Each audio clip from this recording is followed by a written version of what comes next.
the checks and every jarring hit. SportsTownChicago.com, in a league of our own.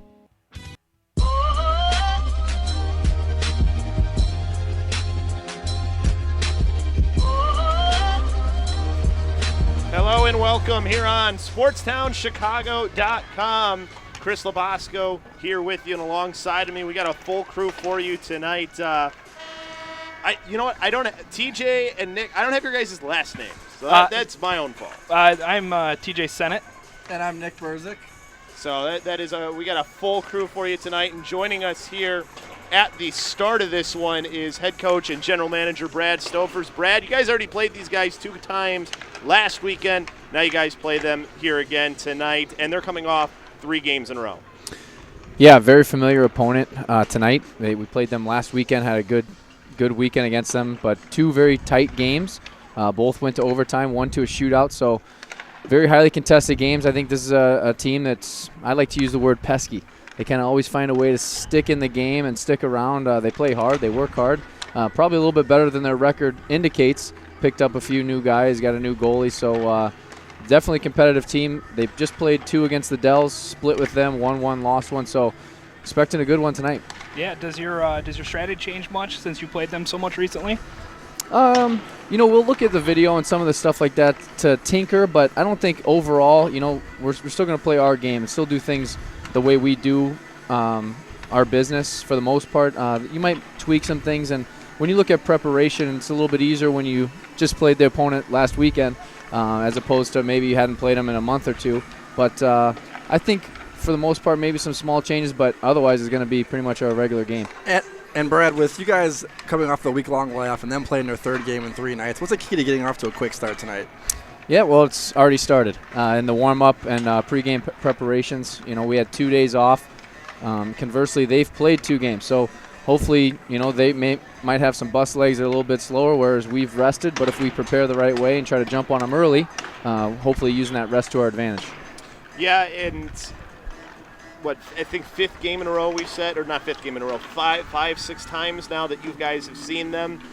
There's really nothing that they don't know about you and nothing that you don't know about them. Is that why it becomes so much more important to make sure you stay with your system and stay with what you guys want to do?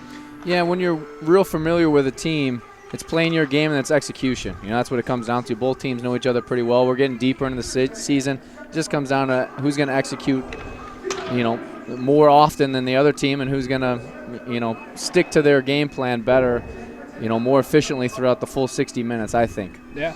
And Mike Sullivan playing in one of his first games with you guys. What does he bring to the table for you guys tonight? Yeah, new player. This will be his first game, and he hasn't practiced yet either. So very familiar with us, unfamiliar with us.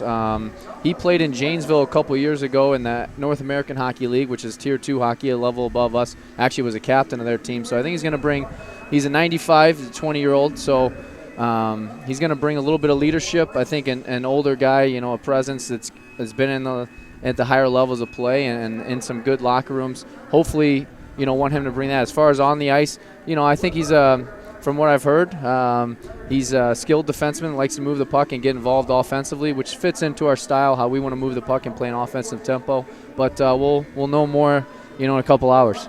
Now, your power play has been a huge asset for you this year. You guys are up around 30%. What's been the key to your success?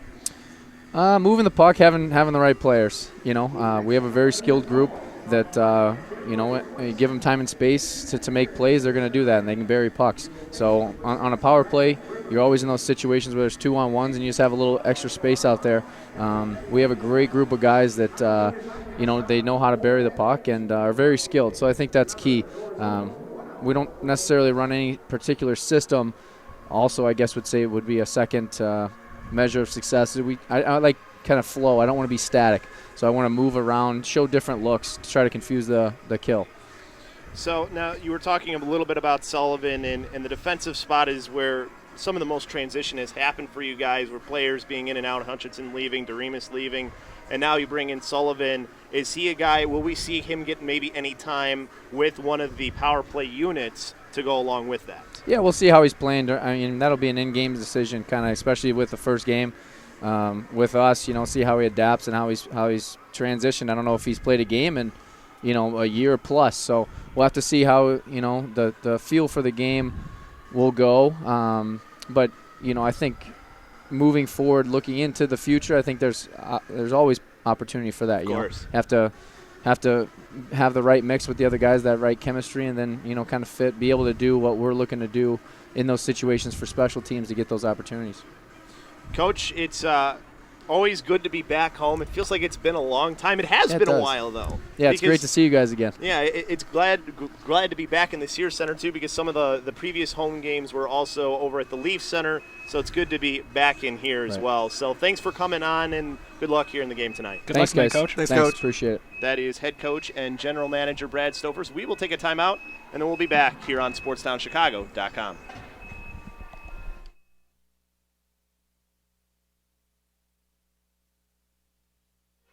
Time to kick off your career in radio or TV broadcasting. There's no better or faster way than the Illinois Center for Broadcasting. Check out our website at beonair.com/Lombard or call us at 630-916-1700 to set up a tour and see all the hands-on training you can receive. The best part of the program is the job placement department that will help you find your first job in broadcasting. Just listen to what some of our recent graduates have to say about the program. Kevin Wood, Production Director, Next Media, Joliet.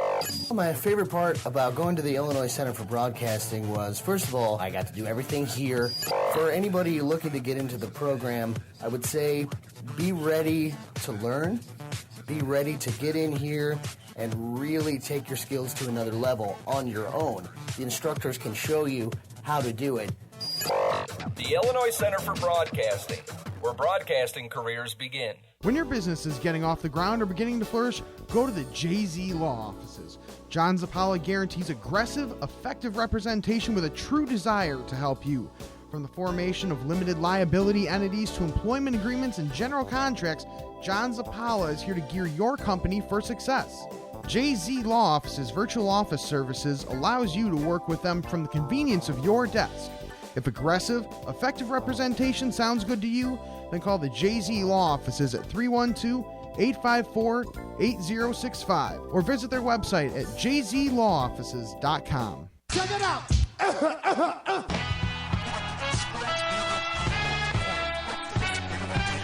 Somebody make some noise in this joint, man! As a student athlete of the IHSA, I pledge to respect my teammates. I pledge to respect my coaches. I pledge to respect the officials. I pledge to respect the opponents. I pledge to respect the fans. I pledge to respect the game. We pledge to do what's right.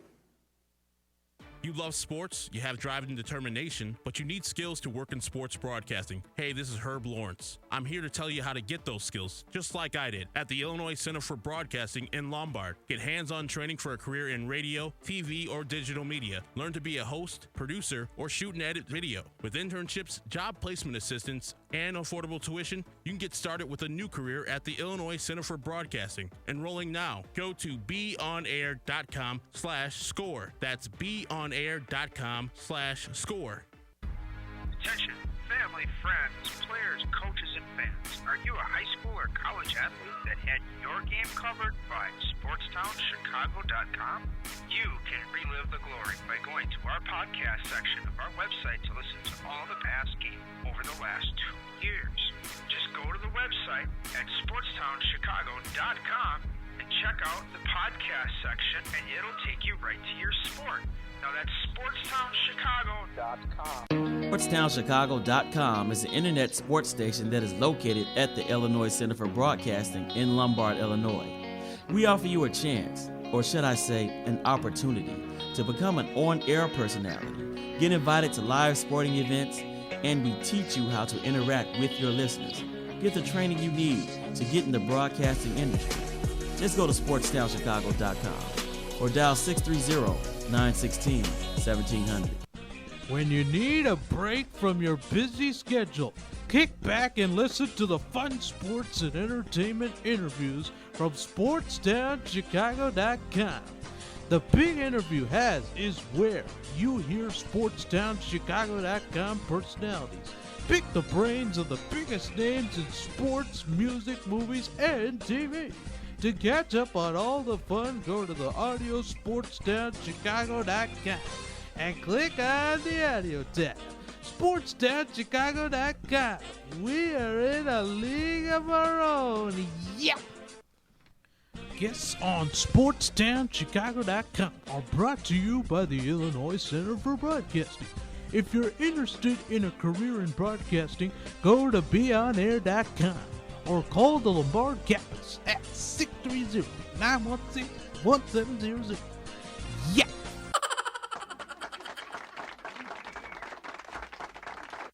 You love sports, you have passion, but you need skills to work in sports broadcasting. It's Herb Lawrence of 670 The Score. Get those skills at the Illinois Center for Broadcasting, just like I did. Check out their campus in Lombard with amazing equipment and staff. Get a jump on the competition with hands-on training in radio and TV. With internships, flexible classes, affordable tuition, and job placement, you could start a new career at the Illinois Center for Broadcasting in Lombard. Enrolling now for upcoming classes. Go to beonair.com/SCORE. That's beonair.com/SCORE.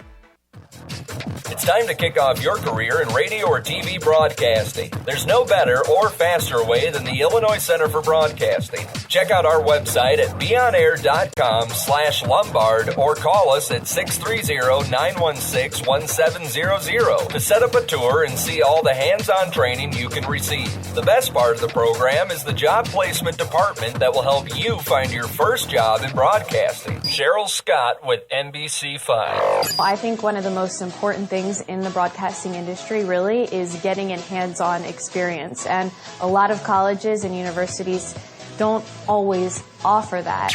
Reach for, work for what you want to do, and stay extremely focused. And if you do that and stay positive, I think everything will fall into place.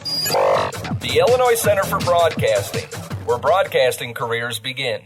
You love sports, but you need skills to work in sports broadcasting. Hey, this is Herb Lawrence. Get those skills, like I did, at the Illinois Center for Broadcasting in Lombard. Get hands-on training for a career in sports radio, TV, or digital media. With internships at Chicago sports stations, job placement assistance, and affordable tuition, you can get started with a new career at the Illinois Center for Broadcasting. Enrolling now for day or night classes, go to beonair.com/score. That's beonair.com/score. It's time to kick off your career in radio or TV broadcasting. There's no better or faster way than the Illinois Center for Broadcasting. Check out our website at beonair.com/Lombard or call us at 630-916-1700 to set up a tour and see all the hands-on training you can receive. The best part of the program is the job placement department that will help you find your first job in broadcasting. Just listen to what some of our recent graduates have to say about the program. My name is Greg Easterling. I work for The Drive, 97.1 FM radio station in Chicago. I'm the DJ for them. It's very important to get those basics as far as broadcasting and to be in a place where you can get hands-on experience. And then when you get into an internship situation with a regular station, and you're valuable in a situation like that. The Illinois Center for Broadcasting, where broadcasting careers begin. They call me King Ho, copy. They call me King Ho, copy. Call me King Ho, copy. Back here on SportsTownChicago.com. Chris Labosco here alongside TJ Sennett and Nick Burzik as we are about ready for the first period puck drop here in just a little bit. But, guys, let's first go to the keys of the game for this one.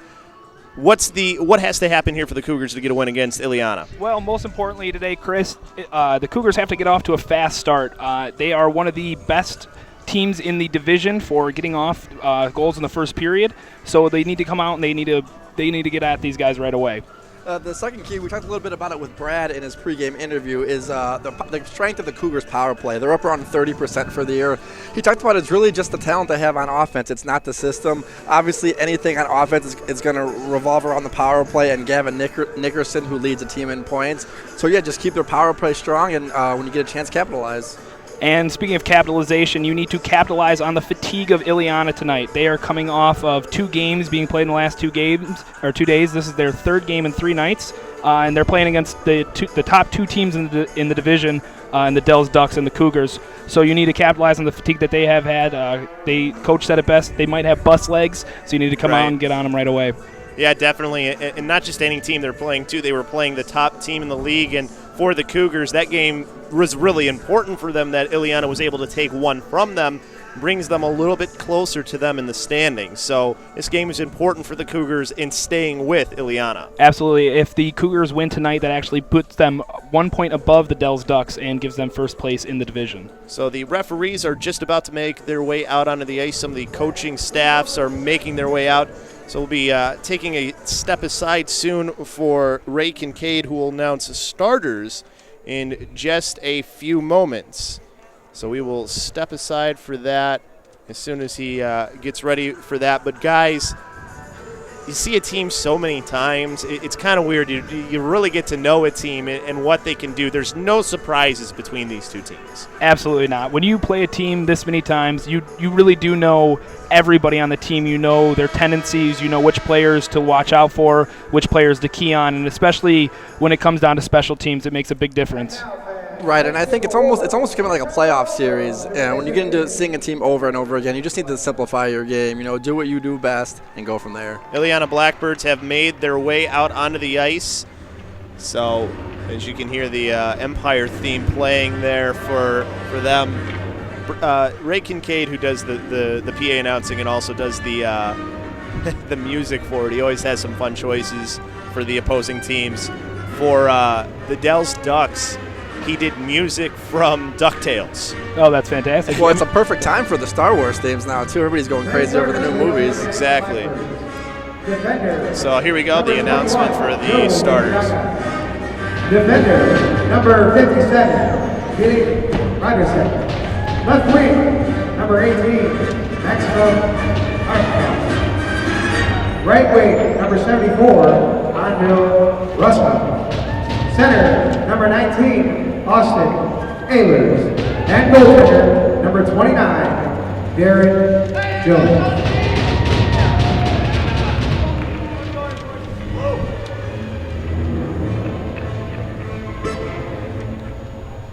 And now, let's welcome your Chicago Cougars!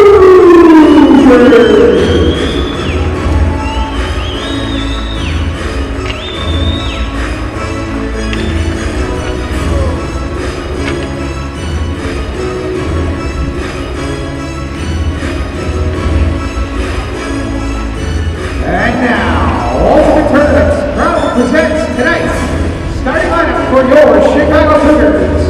Starting at defense, number 2, Hunter Schiffman. Also starting at defense, number 3, Matt Olsen. Starting at left wing, forward number 24, Cody Rivas. Starting at right wing, forward number 17, Anthony Payne. Starting at center forward, number 19, Gavin Nickerson. And our starting goaltender, the man between the pipes, number 1, Jesse High. Your Chicago Cougars are coached by Brad Stokers and assisted by Justin Macy. Athletic trainer is Darren High, and our team doctor is Dr. Sanjay Picard. These are your Chicago Cougars.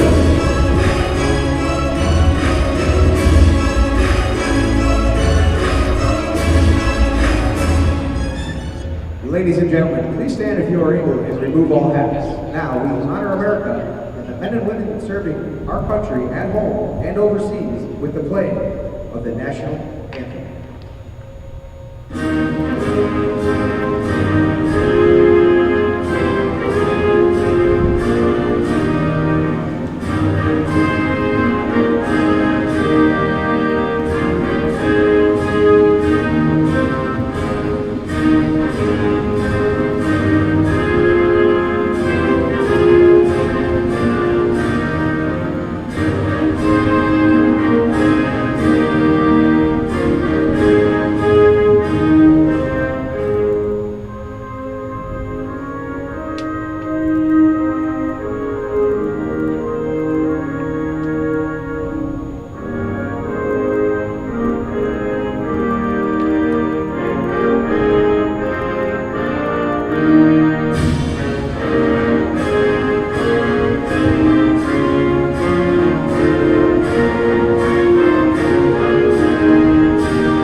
we welcome you back into our broadcast booth here on SportsTownChicago.com. Chris Labasco here alongside me, TJ Sennett, and also Nick Burzik.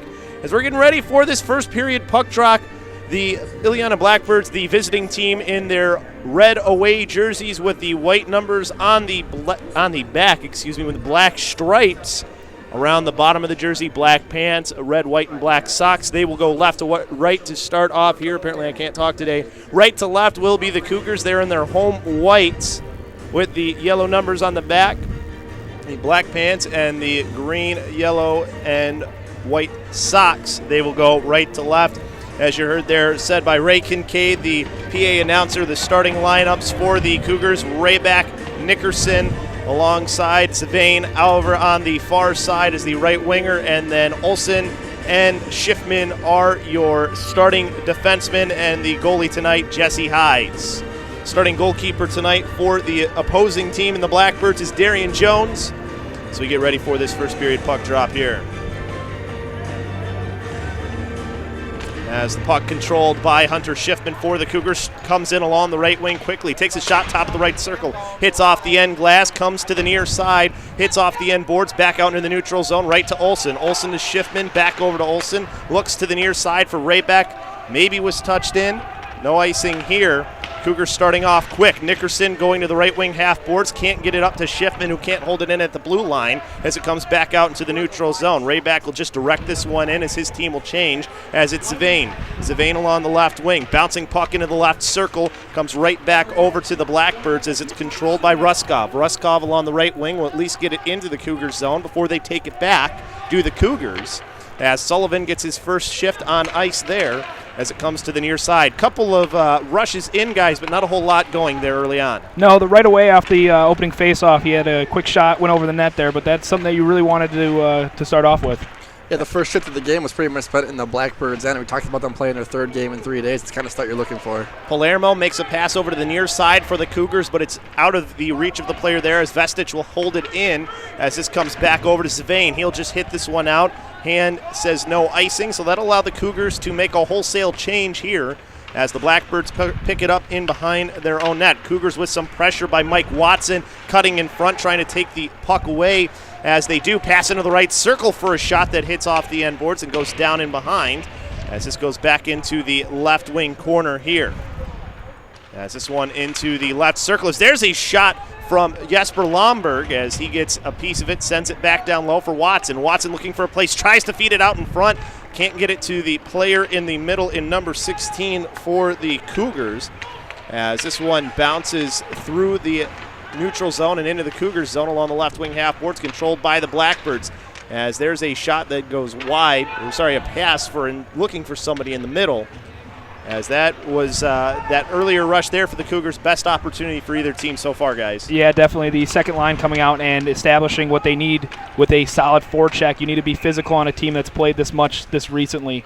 And if you keep banging them on like that, you're going to have success tonight. So there we have the icing there. So bring it into the Blackbird zone with 17:46 left to go here in this first period. No score.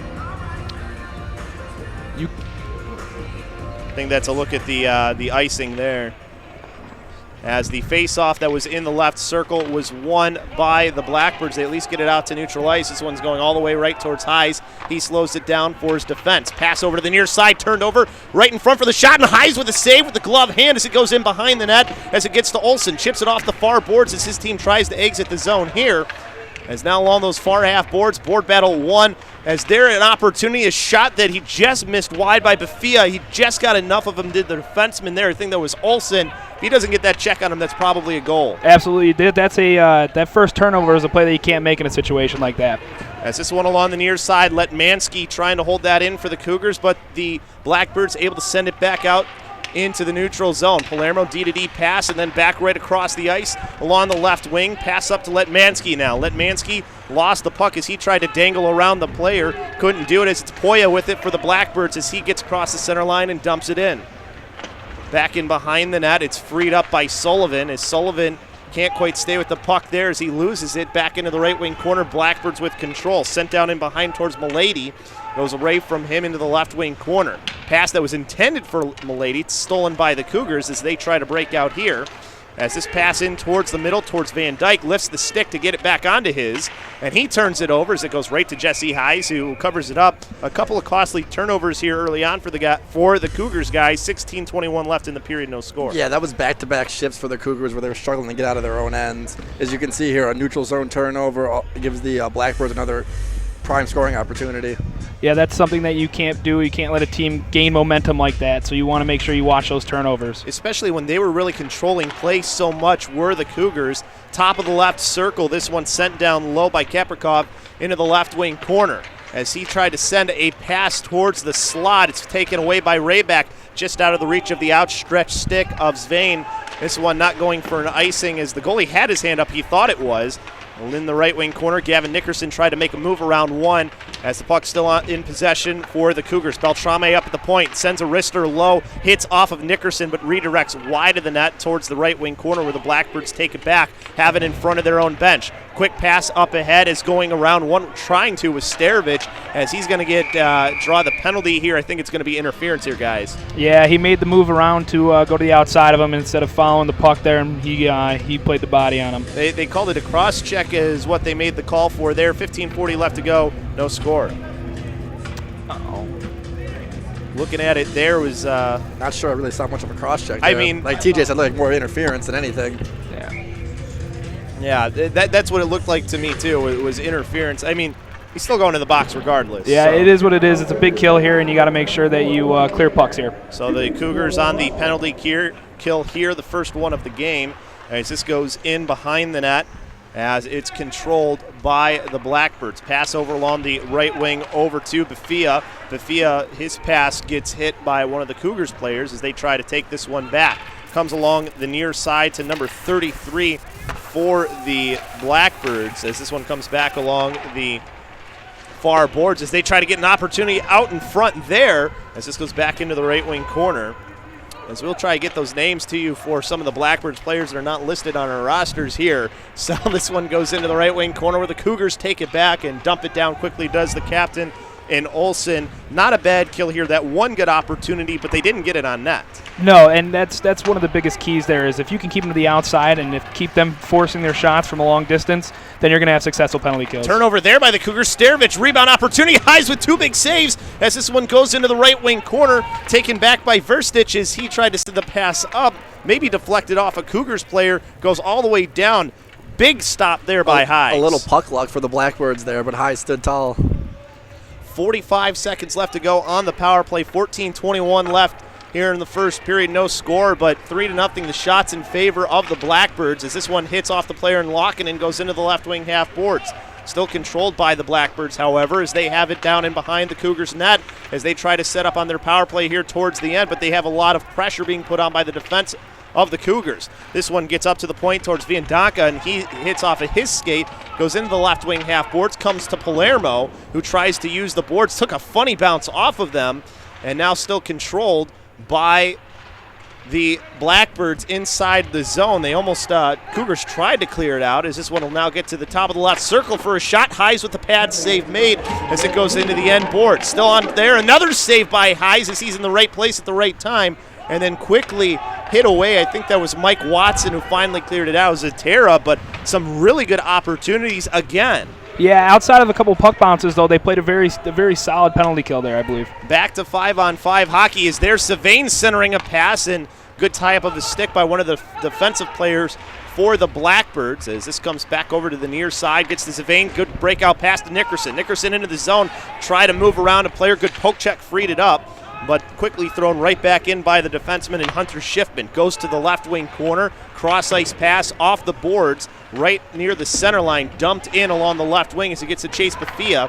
He loses it there. Good stick, almost knocked it away again for Ileana. Cougars having a little bit of trouble exiting their own end as this comes back along the near side towards Nickerson in front of the penalty boxes. They'll battle along the boards for the puck. Goes right to Olsen. Pass through the middle towards Nickerson as he will take it in the zone. Lost it right off his stick, and now he's going to get called for probably a hook as Bafia was the one who had the puck on his. Goalie comes off for the extra attacker, but the Cougars will touch the puck up. Easy call again for the official. Yeah, I think he got him with a high stick on that one. It looked like he caught him right underneath the face mask there and got him in the jaw, I believe. We get to take another look at it here. I think that was right after it had happened is what we just saw. It looked like Gavin Nickerson was at the end of a long shift there. Maybe got a little tired, stopped moving his feet and started using the stick, and obviously it led to the penalty. One of the things that the Cougars definitely need to work on here is their passing. It looks like they are struggling a little bit to go tape to tape here and handling the puck. Especially in their own end. That's when the breakout pass has been off every time, and they're making those passes in areas where there's guys. As this one dumped in by the Cougars on the start of this penalty kill. So second penalty for the Cougars here. They killed off the first one. Will they be able to kill off this one? Yeah, this is definitely a situation where you don't want to give a team like Ileana, who's been playing so much recently, so many opportunities on the power play to get them an early lead in this game possibly. You make it easier for them. Exactly. They have less that they have to do. As Starovich has it, passes it off to the left wing, now over to the right wing, right to number 33 for the Blackbirds as he has it in behind the net. Dropped it off for Colton Jones as Jones will now pull it to the left wing corner. Top of the left circle for number 33 for the Blackbirds as this goes back into the left wing corner for Jones. Good pressure again by the Cougars on this penalty kill. Good hit there by Hunter Schiffman, freed the puck up as it comes right towards Cody Rayback as he got upended a little bit there. No call as this gets dumped down towards the left wing corner. We talked about one of our keys being it's the third game in 3 days for Ileana, and so you want to make them expand energy. And when they're spending the time on the power play and all the time on your end, obviously you're the team expending the energy. 45 seconds left to go on the power play. Good work here by the player for the Cougars in Butera as he was able to hold that for a little bit. Now gets to Van Dyke and nicely dumped at least to center ice. Not far enough, though, for the Cougars, but good work by Butera as he puts it onto his skate. Passes it into the slot for a shot from Van Dyke. Save made with the glove or blocker side by the goalkeeper in Jones for the Blackbirds. Good poke check by Van Dyke as he takes it back in the right wing corner. Van Dyke gets it taken away from him finally, but he's able to kill off a couple of seconds, and a good pass from Butera to break him into the middle all alone. What a play to win the board battle and throw the saucer pass right to the middle of the ice, setting up the great age opportunity. Yeah, great shift by Michael Butera on that one. Good shift by Van Dyke, too, as he was able to kill off some time. As there's a turnover, it's on Letmansky's stick, comes into it, puts it on his backhand shot, and save made again by Jones with the glove hand this time. He was sprawled out. Letmansky just got too close. Yeah, and this is one of those things here where though you did get two penalties early on, after you kill those off, you gain momentum for your team. Letmansky just needed to get a little bit more elevation on there. He would have made it 1-0 Cougars. I think he was just maybe a little too close. He just couldn't. He couldn't roof it with where he was. Either way, the Cougars with control as this one brought in along the left wing by Zetera. He got it taken away from him, but it's back to his defense, locking in with the D-to-D pass. And then through the middle, they try to go to Zetera. Goes all the way onto Jones, will just hold onto it. Probably a good decision for Darian Jones. His team didn't quite have the momentum there. 9:30 left to go here in the period as we watch a replay here. Yeah, just a good forecheck there, and you can see Letmansky comes in there at the end, picks the puck off, goes in, and like you said, he got a little too close on that one with the backhand. Yeah, we get a real good look at it here, too. Good move. It's a great move. I mean, he had him down and out. It's just he needs to get it up a little higher there. He made it like a half a second too late, the move. And as TJ just mentioned, you did have to kill off the two penalties, but now that you have killed them off, that can build a little bit of momentum for you with the offensive zone draw right here. And it's been a weird period for the Cougars as you've seen the good from them and then you've seen the bad. As we take one more look at that, as now we have that right wing circle face-off. Comes over to the near side. The Blackbirds win it and have control in their left wing corner. Fiandanka sending it over along the far side over towards Poya. Poya at least gets it past the blue line and then backhands it right back into his zone. And now it gets over to Marcuselli as that one bounces and goes back over to the far side. Cougars trying to start back up ice as that one was intended for, looks like Schwartz. Is that it was tough to tell if that was an 8 or a 9 on the back of the jersey as it was kind of tucked up there a little bit. I believe that was Micah Hawk. Oh, that was Hauke. Yeah, that's right. As this goes back towards that right wing corner, I didn't see the one. I don't know why I didn't see the one. As this comes back over to the near side to Van Dyke. Van Dyke with a player right on his back, lost the puck off of his stick, comes right to him in the air as he's at his own blue line, makes the pass over to Hunter Schiffman along that far side, and trying to chip it into the zone was Peters, could not quite do it. It still seems the Cougars through their neutral zone there were trying to force a little bit of things. The force passes a little too much there. See how they adjust for that, as that one was taken away momentarily by the Blackbirds. A little bit of back and forth here along the near side. Comes to Schiffman, who sends this one out along the near glass before it's dumped right back in by the Blackbirds, where Schiffman will have to retrieve it behind his own net. Yeah, the zone exits are definitely something the Cougars are going to discuss during the first intermission. This comes along the near side. Nickerson hit it off. It looks like the mask of the player there for the Blackbirds came right back to his team as they get it to Zatera, as he just brought it in on sides. Goes along to the right circle and shoots and scores! Just was sending a wrister in, and he beats him on the blocker's side to make it 1-0 for the Cougars with 7:56 left to go here in the first period. We were just talking about zone exits, and the pass from Schiffman from his own zone, a perfect stick-to-stick pass, leads to the goal. Zavane, one of the top scorers for this team as well. Coming across, he comes across the right side, shoots left. As the great Eddie O always says, skate right, shoot left, and in that situation he did. And here's the zone exit right here. Like I said, from blue line to blue line, tape to tape, sets it all up. Yeah, calms down a little bit, and then you can see here he puts the puck on net. 47th point for him, as there's a pad save made on a shot for the Blackbirds by Jesse Hayes, as the Blackbirds trying to counter here right away. Is this one dumped in from the left point by Verstich as his team will chase? There's a shot and hit off the crossbar, actually hit inside, so that's called a good goal. The Blackbirds come back right away and tie it up here with 7:39 left in the period. One of the most important shifts in a hockey game is right after you score a goal or the other team scores a goal, and Ileana demonstrated that very well. They come out, a solid forecheck here. You can see the puck goes deep here. He goes in and picks up the puck here, and it's just a one move here, pass it out in front, and he beats his guy to the net. Great pass by Brooke Evans from behind the net, right to the streaking forward for the goal. As this comes over to the near side for the Cougars as they try to get control of it. Butera was the one, as this goes down to the right wing corner for Matt Olson as he turns it over into the bottom of the left circle. Almost an opportunity being pushed aside was Kaprikov as that gets up to the left point. Jesse Hayes with the left pad save into the slot as there's a blocker save made by Hayes on the shot from Kaprikov as this goes over to the right wing.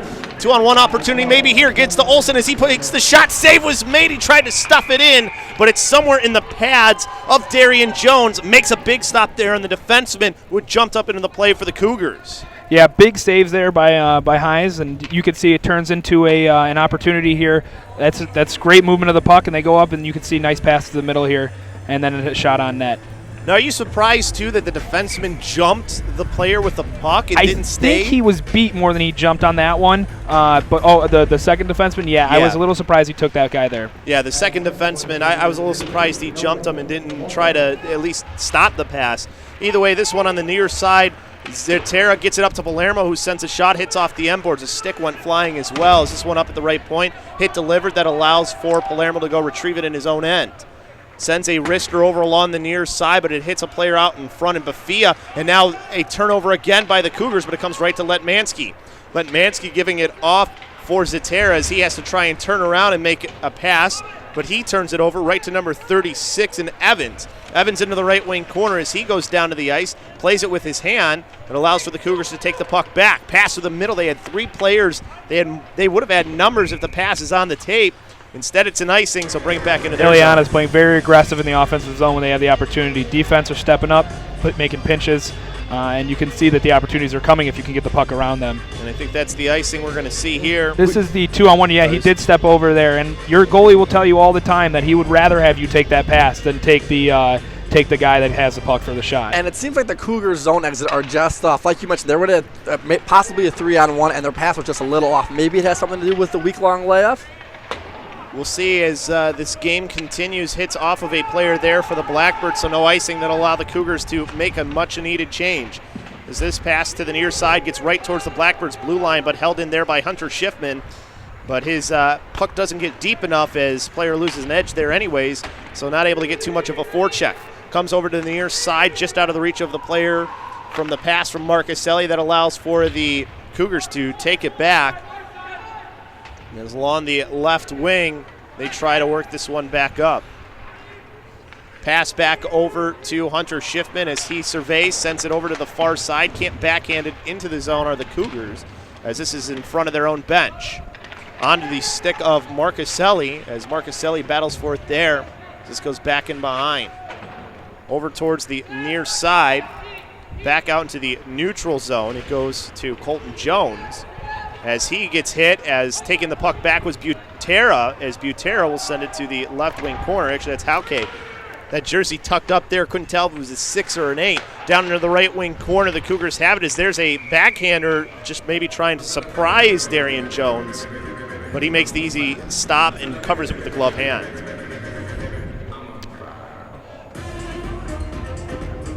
As the puck, you see there that quick opportunity. And just that little backhander. Yeah, sometimes throwing the puck to the net, you never know what kind of bounce you're going to get off the goalie's pad.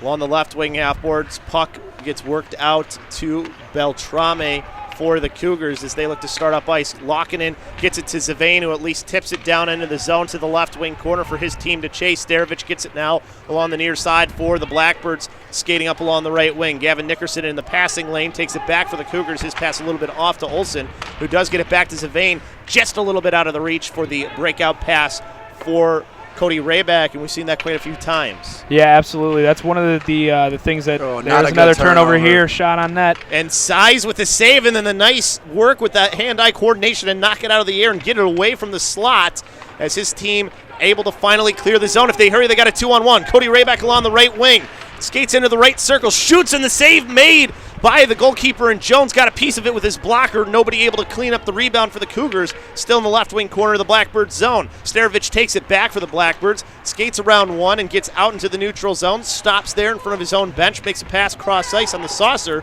Turned it over right to Olsen, who was trying to push it forward to try and catch the Blackbirds in the change. Couldn't quite do it as they have control back to the Blackbirds. I'll tell you what, there's been 3 or 4 times Jesse Heisler has bailed out his forwards, struggling to get the puck out of their own zone. Mike Watson in the left wing corner has a hit delivered to him, but maybe gave it better to the man who was trying to check him, as this one dumped in by the Blackbirds. Heis behind his own net makes a pass over to the near side towards Butera. Butera gets the pass up to Watson, who got checked from behind. Puck gets out into the neutral zone. Viandoc with the pass over to the far side. Shot right onto Heis' net, as now he will go over to the near boards and then backhand this one out of the zone to the Cougars as they try and go for a change. So the Cougars here through the middle of the ice. They have the puck back. Comes over towards the near side. Down into the right wing corner. Palermo will pick it back up on his stick as this one finally hit out by the Cougars again. They're just really right now, guys, just trying to play a little keep away, it seems like. Yeah, it seemed like a pretty evenly played first period. Look at shots were 8-7 in favor of the Redbirds, but they also had 2 power plays. So I think it's been a pretty evenly played first period. Yeah, definitely, Nick. Is this one in the right wing half boards controlled by the Cougars finally as they lift it out to neutral ice. A hit delivered by Letmansky as he tries to spring himself forward as he's getting held a little bit there. I don't think the official's able to see that, though. It's one thing about having a good vantage point. You see some of those things that the officials can't see. I think Letmansky's been the best Cougar in the first period. Made a couple of really nice plays with the body. Pass through the middle as that one hits off the stick of Zavane. I think, nope, it did not. Yeah, so icing. I thought they touched that one. Yeah, it was a little tough to tell. I thought maybe he did, but the whistle says otherwise, so bring it back. And that's the one thing, though, that our vantage point doesn't help us with as we try to maybe watch here, see if he did or not. Tough to tell from the angle. Now here, the old hockey cliche is the most important minutes of the game are early in the period and late in the period. So if you're the Cougars here, you're going to try to capitalize, maybe get a late goal, certainly not give up a late goal. As they come out with their top line here with 1:59 left to go in the period. There's a shot that just goes wide of the net for the Cougars. Into the left wing half boards. Lockinen can't get it on net. Quickly taken away by Ercole. As Ercole will get it back out into the neutral zone. Beltrame making a pass through the middle of the ice, just out of the reach of the player he was trying to get it to, as the Blackbirds have it back into their zone for the Cougars. And there's a little bit of a whiff on the puck there by Lockinen as Heis has to make a glove save that he turns aside. Another really nice save by Hayes there, making up for a turnover. Rayback will backhand one out into the neutral zone. That'll have the Blackbirds have to retouch, but the Cougars with the puck is streaking up with it was Nickerson before it was taken away by Brooke Evans. Brooke Evans, as he gets taken out by a check, Cougars back with the puck. Sullivan passed through the middle to Nickerson along the right wing, skates across the blue line, passes it off towards the vein. Good stick got in the way as the Blackbirds have it back as it's on the stick of Fahey. Fahey turned it over almost as the Blackbirds at least get it past and down into the Cougars zone. As this pass over to the near side, just out of the reach of Letmansky, but he does some good work along the near boards, is able to dump this one down in for his team to chase after it. Along those near boards, Blackbirds take it back on the stick of number 33 for the Blackbirds as he's going to get on a 1-on-2, takes a backhanded shot. Jesse Hayes with the glove save into his stomach and holds on to it for the face-off with 41 seconds left here, tied at 1. Not to belabor the point here, but as you can see here, if there's really been one difference between the two teams in the first period, it's the Blackbirds' ability to get out of their own zone. Their D-men are getting it up to their forwards, and they're allowing their zone exits to get and then attacking the offensive zone. Yeah, that definitely is one, and it makes things easier when you're trying to get through the neutral zone if your first pass is good. I think you really say it's that first breakout pass, which that was a good one for the Cougars there as they break out. It's a bit of a 3-on-3 here. It's getting around one, taking around the net, trying to center a pass as it gets to Palermo. Shot there's that one just directed wide of the net into the right wing corner. Letmansky gets pinned up there, but it's right in his skates as Mike Watson gets it back. This has probably been one of the best lines. I think that you saw a little bit of a change here for this line too. Maybe Coach Stouffer's just trying to get something that he thinks will work. Bumping Letmansky up a line because of a strong play in the first period.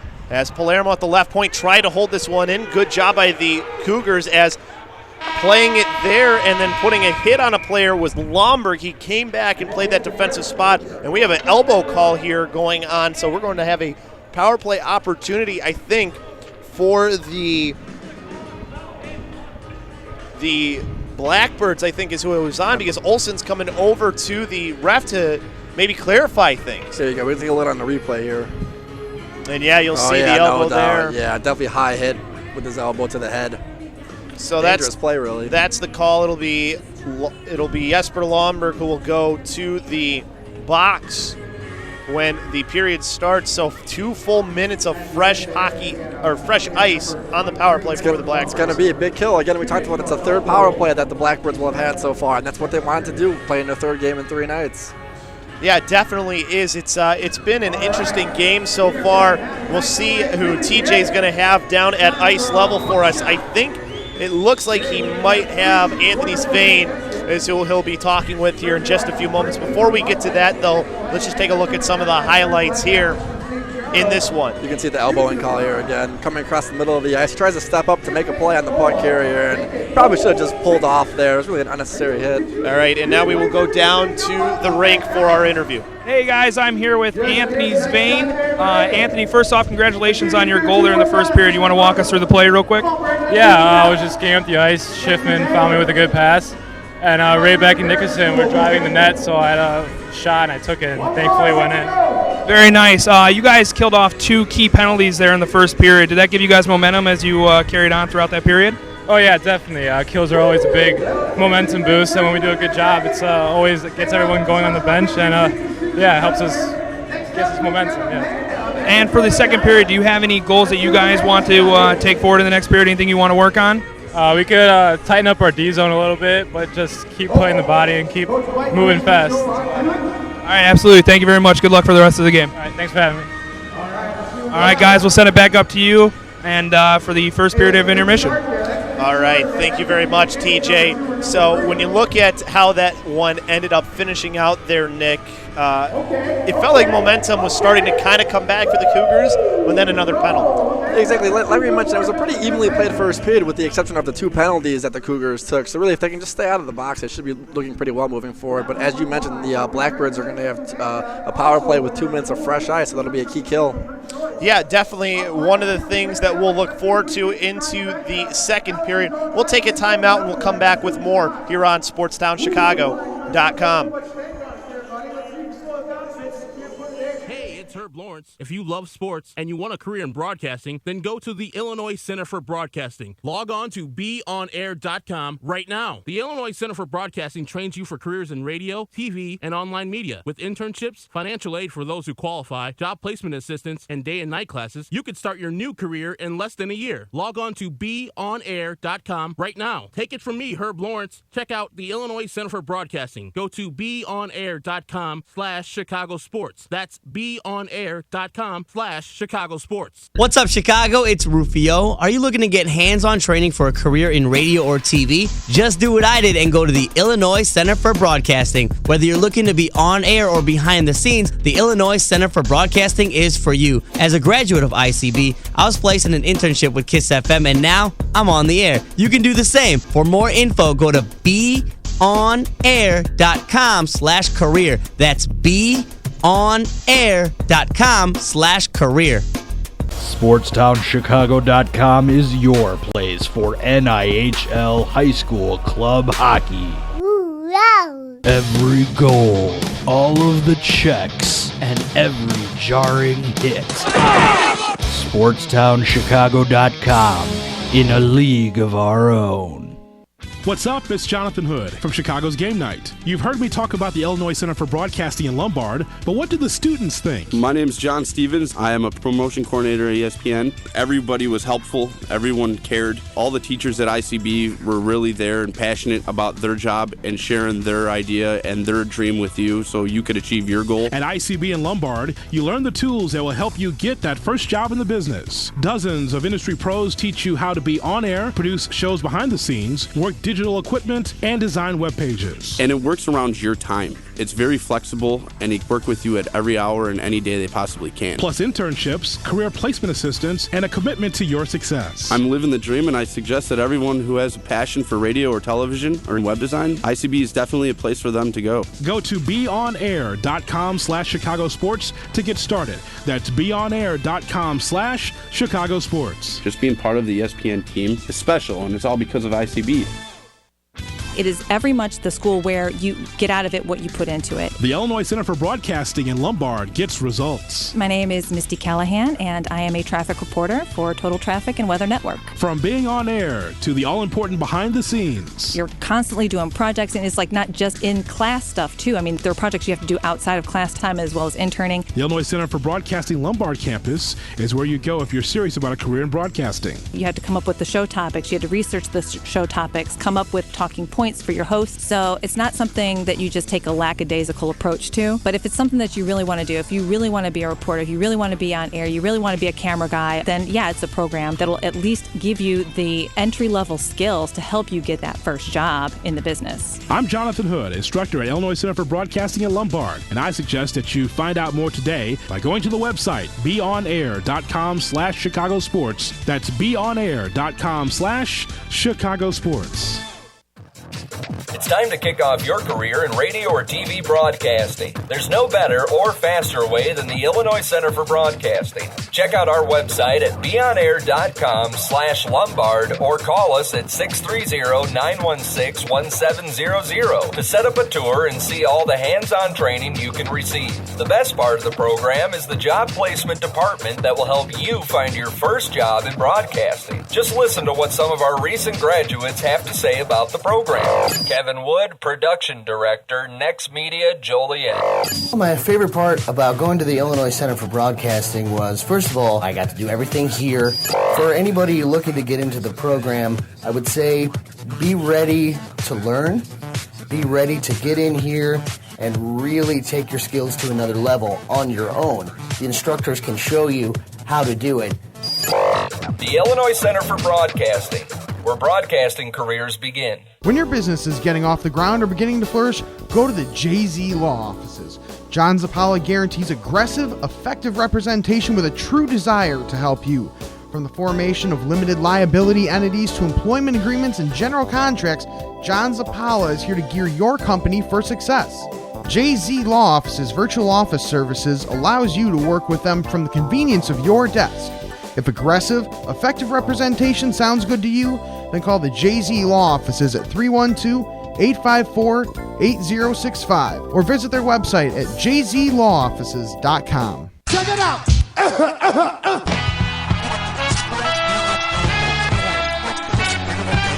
Somebody make some noise in this joint, man!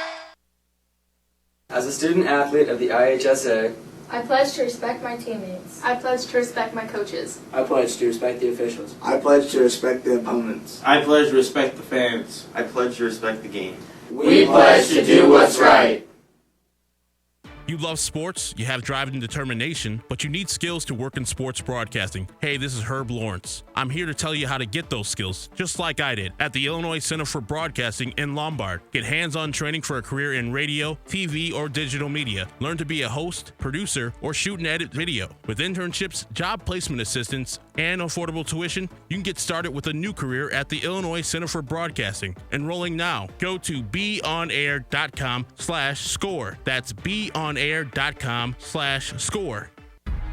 Attention, family, friends, players, coaches, and fans. Are you a high school or college athlete that had your game covered by SportsTownChicago.com?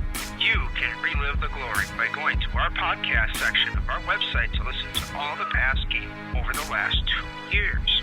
Just go to the website at SportsTownChicago.com and check out the podcast section, and it'll take you right to your sport. Now that's SportsTownChicago.com. SportsTownChicago.com is an internet sports station that is located at the Illinois Center for Broadcasting in Lombard, Illinois. We offer you a chance, or should I say, an opportunity to become. I want to have a job in something I love. I want to have fun and meet new people.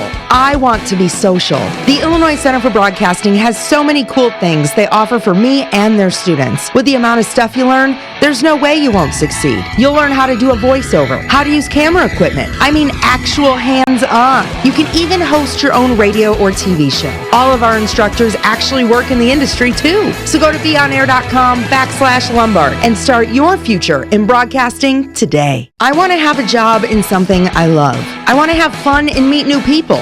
I want to be social. The Illinois Center for Broadcasting has so many cool things they offer for me and their students. With the amount of stuff you learn, there's no way you won't succeed. You'll learn how to do a voiceover, how to use camera equipment. I mean actual hands-on. You can even host your own radio or TV show. All of our instructors actually work in the industry too. So go to beonair.com/Lombard and start your future in broadcasting today.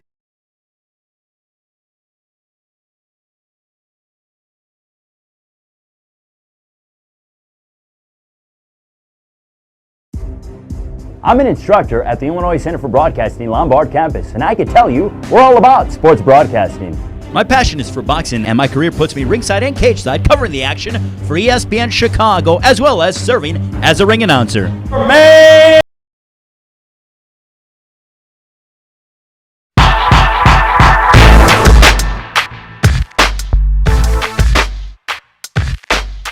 Hey, I'm Damian Perrone, and I'm a video editor and motion graphic designer for PMMG Incorporated here in Chicago, and I'm an Illinois Center for Broadcasting graduate. I graduated in 2008, and shortly after that started with PMMG as a video editor, and in the process was learning motion graphic design. I literally can attribute everything I've accomplished to the Illinois Center for Broadcasting. I learned the basics of the industry here when it came to video and audio production, and took those skills to the next level, and made myself a very successful career. So the Illinois Center for Broadcasting really is a great launch pad or stepping stone for anybody who wants to get into the multimedia AV business, radio, or television. What you get out of the program is what you put in. So check out the Illinois Center for Broadcasting today. Go to beonair.com, the Ohio and Illinois Centers for Broadcasting, where broadcasting careers begin.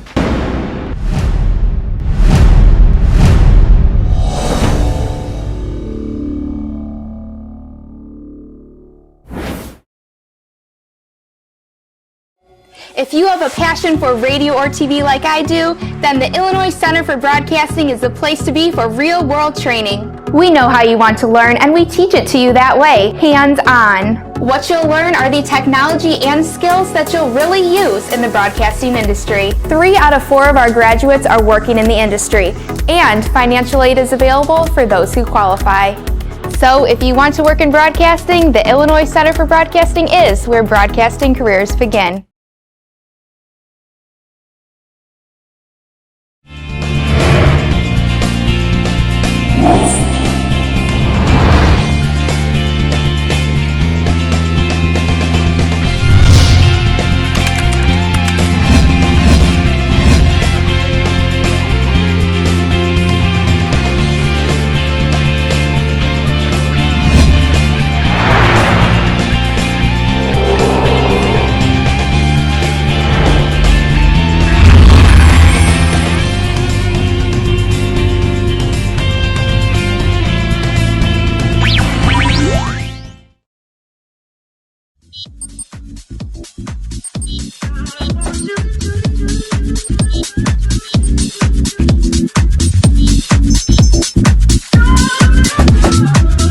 I'm an on-air talent, and I went to the Illinois Center for Broadcasting.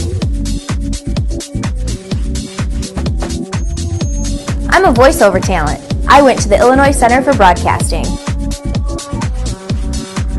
I'm an on-air talent, and I went to the Illinois Center for Broadcasting. I'm a multimedia journalist, and I went to the Illinois Center for Broadcasting. I'm a sportscaster. I went to the Illinois Center for Broadcasting.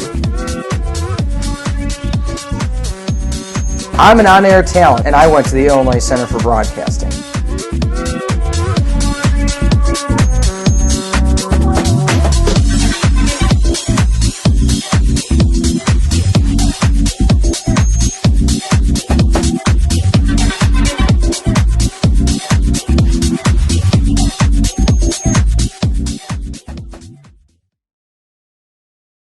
Here on SportsTownChicago.com, Chris Labasco, TJ Sennett, and let's see if I can find my papers too before we even get going. And also, of course, we got Nick. Perfect, don't worry. I don't want to say it wrong. No, that's the big thing. No, you're fine. Because I want to make sure I say it right because I'm so bad with last names. I've been having my last name butchered since I was a child. No, so have I, and that's why I don't like to get it wrong. It's because people surprisingly get Labasco wrong all the time. Really? Must be nice for me then. Sennett? Yeah. That's an easy one. You got the good hair, you got an easy last name. Must be nice. Yeah, I'm living good. But we're not here to talk about last names. We're here to talk about hockey. The Blackbirds are making their way back out. They tied this game up, made it a 1-1 game here, guys. And it's been a kind of a back-and-forth game where you'd have the momentum for the Cougars, then the Blackbirds, then the Cougars. Thoughts on that first period? The biggest key to me was that when the Cougars had the momentum, it was when they were making clean, crisp passes. They had quick transitions through the neutral zone. They had quick transitions out of their zone, and that's when they could get into Ileana's zone and dominate the play. But when they started fumbling the puck around, turning it over, making all those mishaps, that's when Ileana actually turned around and capitalized on those mistakes. And you found it on their goal was a puck that didn't get out of the zone, was dropped down in the corner, and then a quick pass out front. Yeah, a good pass, too, by Starovich, who was in behind and able to just – I don't even know how he was able to get that where he did. That was a nice play to get them that first goal. But like you said, though, TJ, it's turnovers is the big thing. And to me, it's like that first pass when you're breaking out is, I think, the one that the Cougars aren't getting. Yeah, the first pass is the most important pass in the defensive zone. If you don't make that first pass, the rest of your offense can't happen. And like you said, we see how good the Cougars can be when they get that first pass on the tape because the couple of opportunities that they have had have been really lights out. Yeah, you see the stretch pass there, and then you have Anthony coming across the zone here, and he shoots through the screen. And, I mean, that was a great tape-to-tape pass, and after you shoot through a screen like that, you create opportunities, you're going to get goals. Another key with that goal was they obviously weren't in the box, which is something they struggled with there. They took 3 penalties, 2 obviously they killed off, and now they're going to have a big kill coming to start the second period. Yeah, a big kill here as there was the elbow on Jesper Lomberg at the end that we weren't sure. Then we got to see the good replay of it as we get to look one more time here. I think this is the goal. This is a close-up on the goal, I believe. You could see it just going right over his shoulder there. He couldn't even see that puck when it left his stick. Yeah, he put it in a perfect spot, too, up high, blocker side. And here's the goal. This is the goal for Ileana here. You can see a puck does not get out of the zone, gets dumped down into the corner here. Twice it doesn't get out. And then you can see, again, just a nice quick pass here out in front and a very good finish from in tight. From our vantage point, it looked like he hit the crossbar right away, but that ref was on the goal line. He called it a goal right away.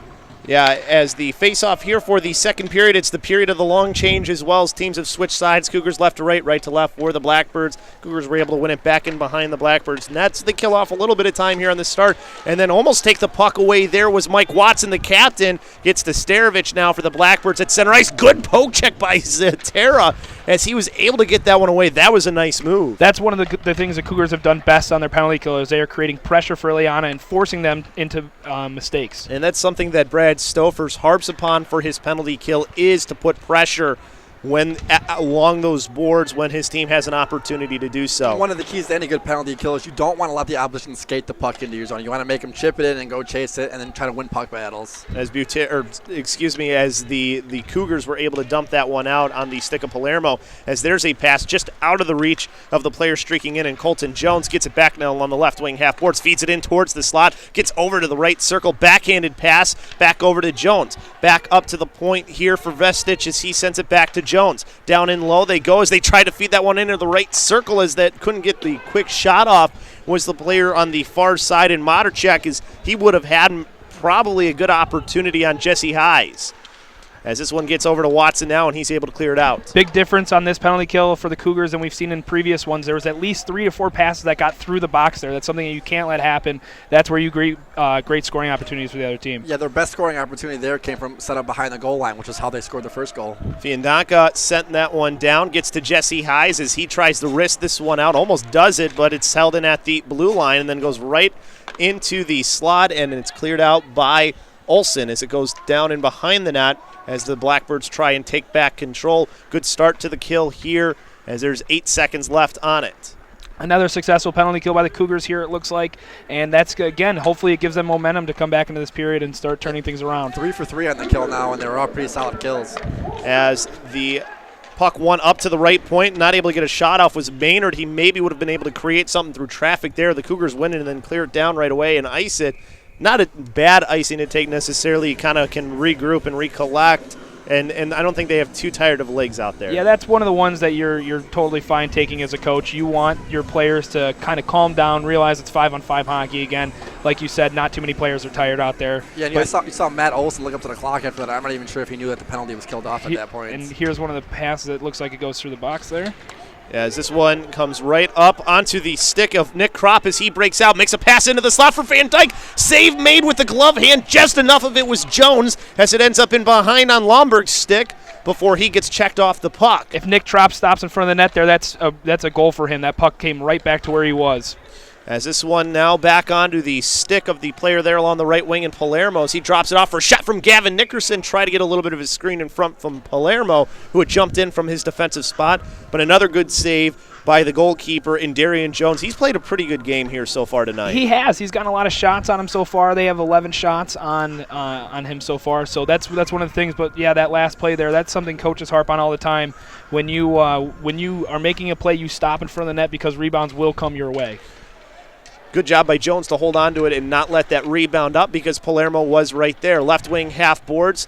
Cougars had control, lost the puck momentarily. Good poke check, freed it up over towards Zavane in the left circle. He circles around, makes a nice pass, but not able to hold on to it was Nickerson as he turns it over. But it's right into an area where Cody Rayback is along the right wing half boards. He sends it into the shot, and Zavane gets it and scores top shelf. What a goal by Zavane, bouncing puck right to him, and he finishes it off. It looks like Colton Jones made a nice block on the play there, dropped right down in front of the net, and Zavane was right there to put it home. You can see here, puck is going to be corralled here by the Cougars, thrown across. And then he just takes a shot, just getting the puck on net like we talked about earlier. Hits Jones there, drops down in front, and Zvane's right place, right time, and a great shot, great finish. I'll tell you what, you do not want to be turning the puck over against Zavane and Nickerson. Those two can know how to find the back of the net. Well, and here's the thing, too. When he tried to get in front of that, you're taught to make sure if you block it, you have to block it away from the middle, not towards the middle. Absolutely, and then here again, right off that face-off, they come down and Ileana gets a chance. That was how the Blackbirds got their first goal, was right after the Cougars struck the first time. Heisen made the pad save as now his team takes it back and tries to relieve some of the pressure here by the forecheck of Ileana as they have it back now in control for the Blackbirds. They quickly dump it right back in.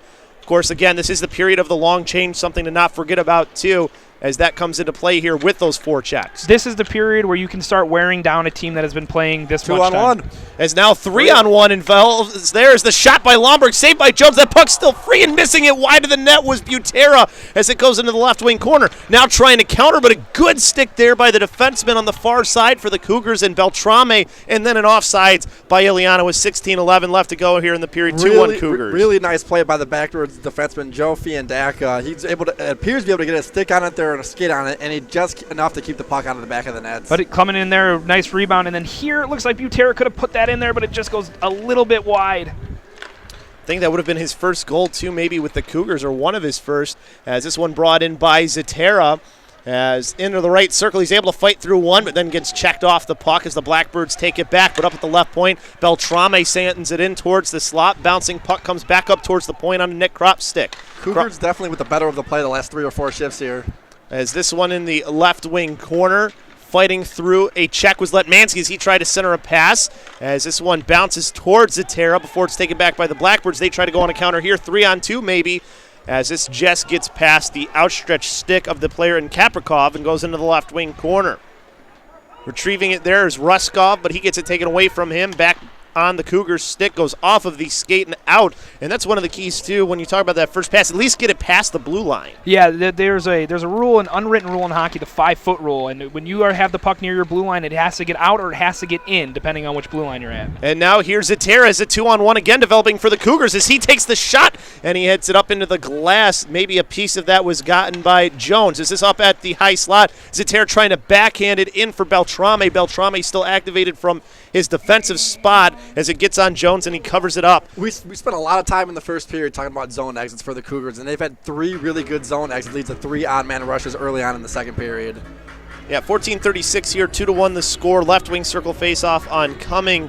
Feels a little bit different of a period here from the Cougars, just compared to the first. It definitely seems like they turn their lights on and they're ready to play this period because they've come out, they've played more physical, they've gotten in the zone, they've established a forecheck, and when you establish a forecheck on a team that you are supposed to be better than, then you can wear them down a lot easier. Van Dyke loses the face-off as the Ileana Blackbirds start up ice as it's on the stick of Maynard and it's brought in offside, so put it into the near dot. That's the second offside for them here in this period. That would have caused, if they weren't offsides, they would have had an opportunity. Yeah, and that's one of the things that you can see here. It's just a little bit of fatigue here, a little bit of fatigue there for the Blackbirds. It's those mental mistakes. Your mind's the first thing that goes when you're tired, and so that's just one of the things you got to watch out for the rest of the game. Face-off won by the Cougars. D-to-D pass by Sullivan as it goes up just out of the reach of Hauke as it goes to the left wing corner. That'll be an icing by the Cougars, so they give them a entrance into the zone on the missed pass there, which would have been a good breakout too. Yeah, again, it's those stretch passes. If you get those, you're going to create opportunities. You've seen 2 or 3 2-on-1s this period so far, and here's one of them right there. That was the opportunity where it looked like Butera just missed wide. Yeah, had an empty net there, it looked like. He just laughed at it too. I don't think he had time to see where he was compared to the goal. As this one along the far side bounces off a couple of players for the Cougars as Hauke had it momentarily. He now gets to Sullivan at center ice as he tried to backhand that one through the middle. It looks like the Cougars have a power play coming up. There's going to be a call on the Blackbirds. So just waiting for the puck to exit his zone is Jesse Heisen. He'll go off for the extra attackers. Just sending it to an area was one of the players for the Cougars. So we're going to see the first power play for the Cougars. We'll see what the call ends up being. High sticking the call. You know, I'd be surprised here if they don't try and tee up on Anthony. Oh, wow. Zvane? Yeah, if they don't try and work their power play on Zvane here. Zvane and Nickerson both out there. We talked a lot about them in the first period. And here, just throwing the puck across ice there. Yeah, we're trying to see maybe where we saw that high stick. Either way, you have that first line out there with Rayback, Nickerson, and Zvane. Their 2 defensemen are Olsen, and it looks like that as there's a shot from Zvane as he just missed the net wide. He was trying to get the hat trick. Back up to the left point to Schiffman. Now to Olsen at the right point. Sends a shot low and wide. Goes into the left wing half boards. Pulling it off there was Nickerson. Tried to feed it off for Zvane. Back up to Nickerson. High slot. Sends the shot. Good block out in front as this one hit up, but a nice hold at the left point by Schiffman is finally able to work it out was the defense for the Blackbirds. Nickerson's got to be a little quicker on that shot there. He caught it, and then he waited just a second too long. Nickerson with it along the near side, makes a pass up ahead towards Cody Rayback. Rayback has it in the right circle. Comes in, backhanded shot. Jones with the save, and his team's able to clear it out towards the half boards, but the Cougars still with control. Left wing corner. Pass back into the left circle. Shot, and Jones able to absorb it on the shot from Rayback for a left wing circle face-off. 1:08 left here on the power play for the Cougars. 2-1 lead for them with 13-15 left to go. Yeah, you could just see here that the Cougars control the puck here. Nice stop in the corner, works it to the middle, and a nice shot on net. That's a key to any good power play, shots on net. If you can get the puck moving around, get Ileana chasing, get the puck to the net, you're going to have success. And we talked to Coach Brad Stoffers before the game about the success of his power play, and he's talking about it's all about the talent. It's about Zvane and Nickerson being two key guys. Less about the system, more about just the talent they have. As holding that one in was Lockinen as they go with the second unit here. Van Dyke with it as he gets it back to Lockinen at the right point. Feeds it over top of the left circle for a shot there. Saved through traffic on the Palermo shot. Jones able to see it, though, the entire way. Not enough traffic in front of him to make him have to move his vision. No, you can see here, but I like what they're doing here. They're getting the puck up, going across the middle to the open end of the ice. Like you said, you just got to get somebody in front of the net there. As TJ said, good D-to-D pass to attack the strong side.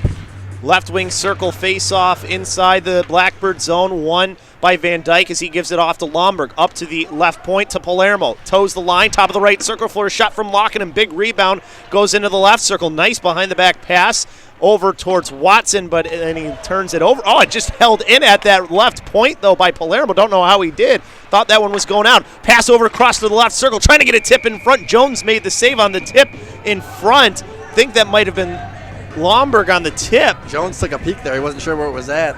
Yeah, that's good passing there. You can see how we were talking about the Cougars not letting pucks through the box here. You can see again, calms down, goes right through the box there and creates an opportunity. Good tip there. It's just one of those things, again, we saw the long shot from the point, nobody in front of the net on the one-timer again. It's an easy save for the goalie. If you want to get opportunities from up high, you got to have somebody at least going to the net, if not standing in front of your goalie there. Yeah, Lomberg did get a piece of it, but just didn't tip it anywhere away from the goalkeeper. Tipped it right into him. As this one up at the right point, cleared out by the Blackbirds.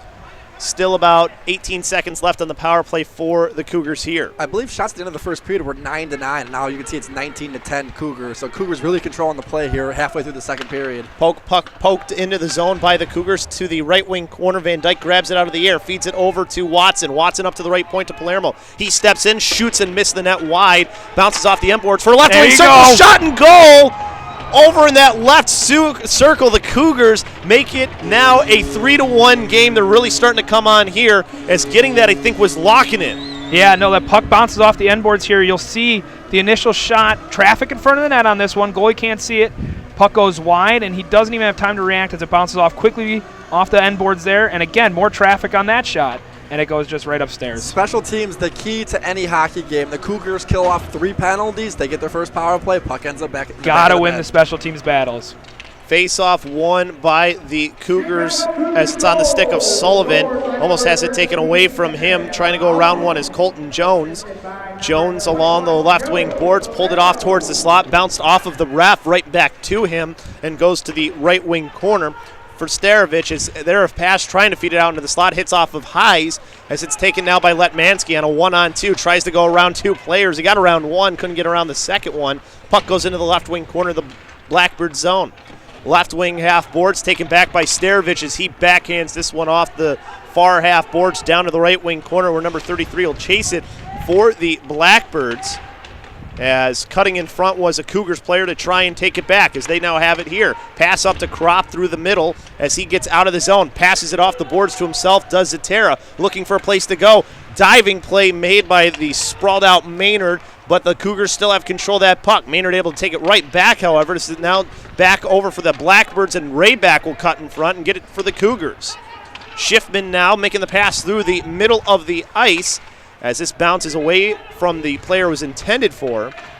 As the Zatera finishes off his shift there, created some good things for the Cougars, though. Yeah, and one of the things that you're seeing a lot here is the Cougars are winning puck battles. The physical battles along the boards, getting pucks out, they're winning everything, it looks like. Zavanel on the right wing half boards, winning a puck battle there between 2 players of the Blackbirds. Pass over towards the right circle for Rayback, couldn't settle the puck down as it's a bit on edge. Goes into the end boards now, where the player pinned up is Vestich as he tries to keep it for his team. As they are able to dig it out, Bafia just sends this one down along the far boards, race towards the puck. Beltrame will cut in front, takes it in behind the net, and then drops it off there for the player coming and locking it. Locking it in his own near boards, sends it up towards Nickerson. Couldn't quite control it. Doesn't cause any harm as it comes right back to his team. Almost turned over into the slot by the Cougars, but there's a player right there for them after the turnover. As now it's back to locking it in his own end. Cougars, again, a couple of times having trouble exiting their own end. As there's a turnover that they managed to just get out as it bounced right to Nickerson. Nickerson now 3-on-2, makes a move around one player, couldn't stay with the puck as it goes down to the left wing corner and comes back out into the neutral zone. Good hit by Olsen, freed it up. Walken will go get it. Kind of surprised that wasn't interference on that hit there. The puck was not quite to the player yet there. Yeah, it was definitely one of those borderline ones. I was right with you there as this goes for an icing, though, so bring it back into the Cougar zone with 9:20 left to go here, and Brad Stouffer's yelling about something, not sure what exactly. We take a look at the replay here for that icing call. Yeah, you can see he was just trying to make a play here, just a little high. I think maybe he was trying to say that Nickerson got a piece of that one? Yeah, I think that might have been where he was yelling about. Either way, face off in the left circle of the Cougar zone, won by the Blackbirds. Olsen pins a player up, but frees it right for the player in Ruskov as he lost it right to his own teammate. Now back to Ruskov, left circle, tries to make a move around one, backhands a shot in. High's made a save with the pad, so it goes into the right wing corner. Ruskov back down low for Kaprikov. Kaprikov trying to move around one, check, pins up along the boards that allows the puck to come to Butera. Butera can't get it around to players. This bounces in towards Ruskov. Cougars back with control. Hauke through the middle of the ice. It bounces up into the air, comes right back to Hauke. Basically pass it to himself as he sends a shot that hits off the end boards, goes into the left wing half board. Sullivan on a pinch, couldn't quite hold it in. Gets a little bit of help, though, from Brennan Peters as this comes back over to the near side. Puck that hits off the end boards, bounces towards the slot. Sullivan gives it to Mike Watson. He makes a move around one player, backhands it back in behind the net as the Blackbirds look to try and start back up ice. Palermo lifts this one up and out of play off of the glass, so I think this faceoff will come outside the zone in the near dot. Yeah, this is the Cougars you can see here. Nice forecheck here, gets the puck, and it just looks like he goes for the chip, and it just gets a weird bounce on the glass. Really weird one. I think maybe even caught a little bit of a stanchion, too. And I think if you're the Cougars right now, you've got a 3-1 lead. You control the play in the second period. You got a team playing their third game in 3 nights. You just got to keep pounding them, keep getting pucks in deep, and keep getting chances on goal. It's a 3-1 game in favor of the Chicago Cougars here with 8:18 left to go in the second period. Backhanded in by the captain, Mike Watson, to the right wing corner. This goes back over to the far half boards. Palermo with a shot from the left point to keep it deep as it goes to the right wing corner, where the Blackbirds will take back control. Pass to the far side through the middle of the ice. And now along the right wing, they dump it in. Hayes will slow it down in behind his own net as his team tries to break out. Good breakout pass right to Watson as he goes cross ice over to the left wing. Letmansky trying to make a move around one player. Lost it in the left wing half boards. Puts a hit to free the puck up.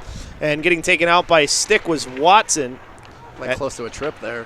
As this goes back to the left wing corner where the Blackbirds will take it back. Maynard through the middle of the ice gets a little bit of a tip in front by Starovich, but cutting in front of him was the player for the Cougars who went down. I think that was Palermo, and we got a hand up into the air. We're probably going to have our second power play for the Cougars.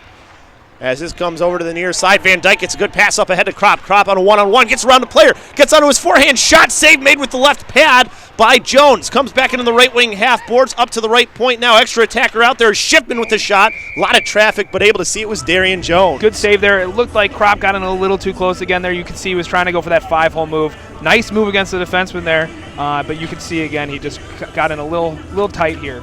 Yeah, a little tight. Letmansky was the first one to get in a little bit too tight. And this is, I think, what causes the breakout here. Yeah, it was what we just saw there was the end of the trip there. And then you see the breakout here coming down the really ice. Nice. 2 really nice passes to set up, and then obviously the great move and a nice save by the goaltender. So right wing circle face off, 1 to Olsen. Quickly goes across top of left circle for a shot. Tip out in front. Jones with a left pad save again, and it's quickly cleared out by Ehlers as he sends it down, and Jesse Hayes will have to slow it up, but not a bad start for the power play. No, that's definitely a set play on that power play. You could see that they were looking for that high tip right off the draw. Nickerson will loft this one down to the left wing corner diagonally from the near side as it gets back up to the left point. Now over to Cody Rayback as he pulls it down to the left wing corner. Feeds a pass into the slot for Nickerson, and a nice save with the glove hand by Jones. Don't even know how he was able to get onto it.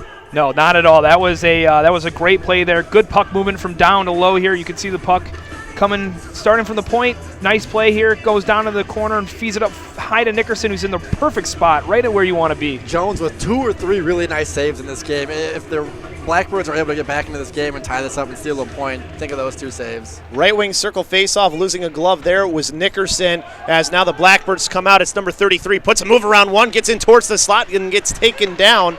No call, though. 4-on-2 right here. As now the Cougars maybe with numbers here. What can they do? Drop off, pass over to the left circle, passing it back out towards the slot as they're trying to stuff it home.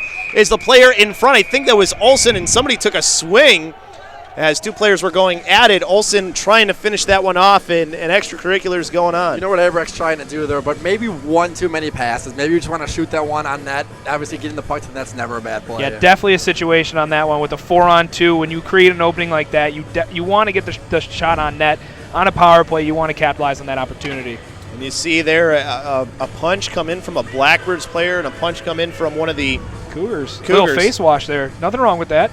So we're going to have one. Well, actually, we're going to have one on either side go in. You're going to have Kyle Fahey on one side and Olsen on the other. So two captains of either team going into the box. The problem here is you lose Olsen for your power play. That might not be the best trade that you wanted to take there. As this one up to the left point, not the best pass from Lomberg there. There's two players by Palermo, so he'll have to retreat back to his own end. Still 57 seconds left on the power play for the Cougars, as Lomberg will start from his own end along the left wing through the neutral zone in front of his own benches, crosses the blue line of the Blackbirds, takes his bottom left circle, cuts in front, shot there. Jones with the save with the pad as it goes back to the left wing corner.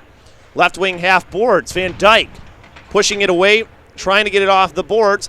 Trying to dig it out there is Watson as well. Gets up to the left point now for Lockinen. Couldn't quite get it into the shooting area. Back up to the point for Palermo. He risks it over to the left circle for a shot that goes wide from Van Dyke and just past the outstretched stick of Lockinen. He just tried to get there with the stick, didn't get there with his body. Yeah, not where you want to miss a shot on the power play. You don't want to go high and wide there. You want to make sure if you miss it stays in the zone. As Watson passes it over to Van Dyke, trying to go back up towards the point, just held in at the blue line by Hunter Schiffman as it circles around with him and comes back out into the neutral zone. Cougars will have to tag up as they dump and chase. Goes back in behind the net. Vestich able to at least send it through the middle of the ice. They almost broke it out to the player who's coming out, and Starovich off of the power play. So we're back to 5-on-5 hockey. Still two players into the box because of the offsetting minors. As this one back over towards Starovich, who just came on as he made a pass in towards the middle. A sprawled out Jesse Hayes wouldn't have been able to make a save either, but not able to get it onto his stick was Ehlers. No, and you're starting to see a little bit more of a sense of urgency from Ileana here. They're going to come rushing down, step their D up a little bit more here. Puck grabbed out of the air by the Cougars player in Beltrame. Goes right back to Evans, who dumps it in for the Blackbirds. Right wing corner, taking it back was Hunter Schiffman as he got lit up there, but gets right back up to his feet. Pass along the right wing. Letmansky makes a move around one into the Blackbird zone. Tried to make a backhanded pass, but he got tied up before he could do so. Good tie up by the Blackbirds. That would have been an opportunity. As this comes back into the Cougar zone over to the near side in front of the penalty boxes with it along the right wing was Zatera as he sent a pass in towards the zone. Bounced right at the blue line and stayed in. So now it's Kropp in the left circle. One move too many around a player as it's taken back by the Blackbirds. Palermo has to go back over and send it right back in. But it's taken back by the Blackbirds, so a little bit of back and forth here as it comes back to Evans. Yeah, and again, Ileana just trying to get the pucks deep. They're going to play a little bit more physical. Cougars just got to stay smart. Don't give them any opportunity to come back in the game. Right wing corner, back onto the stick of the Cougars. Pass over to the near side, over to Zavane. Zavane along the right wing. Holds once he gets into the zone, bouncing puck towards the slot, gets past the stick of Palermo, and goes right to number 22 and John Wilt. But he turned it right back to Nickerson. Nickerson making a pass towards Rayback, can't quite do it.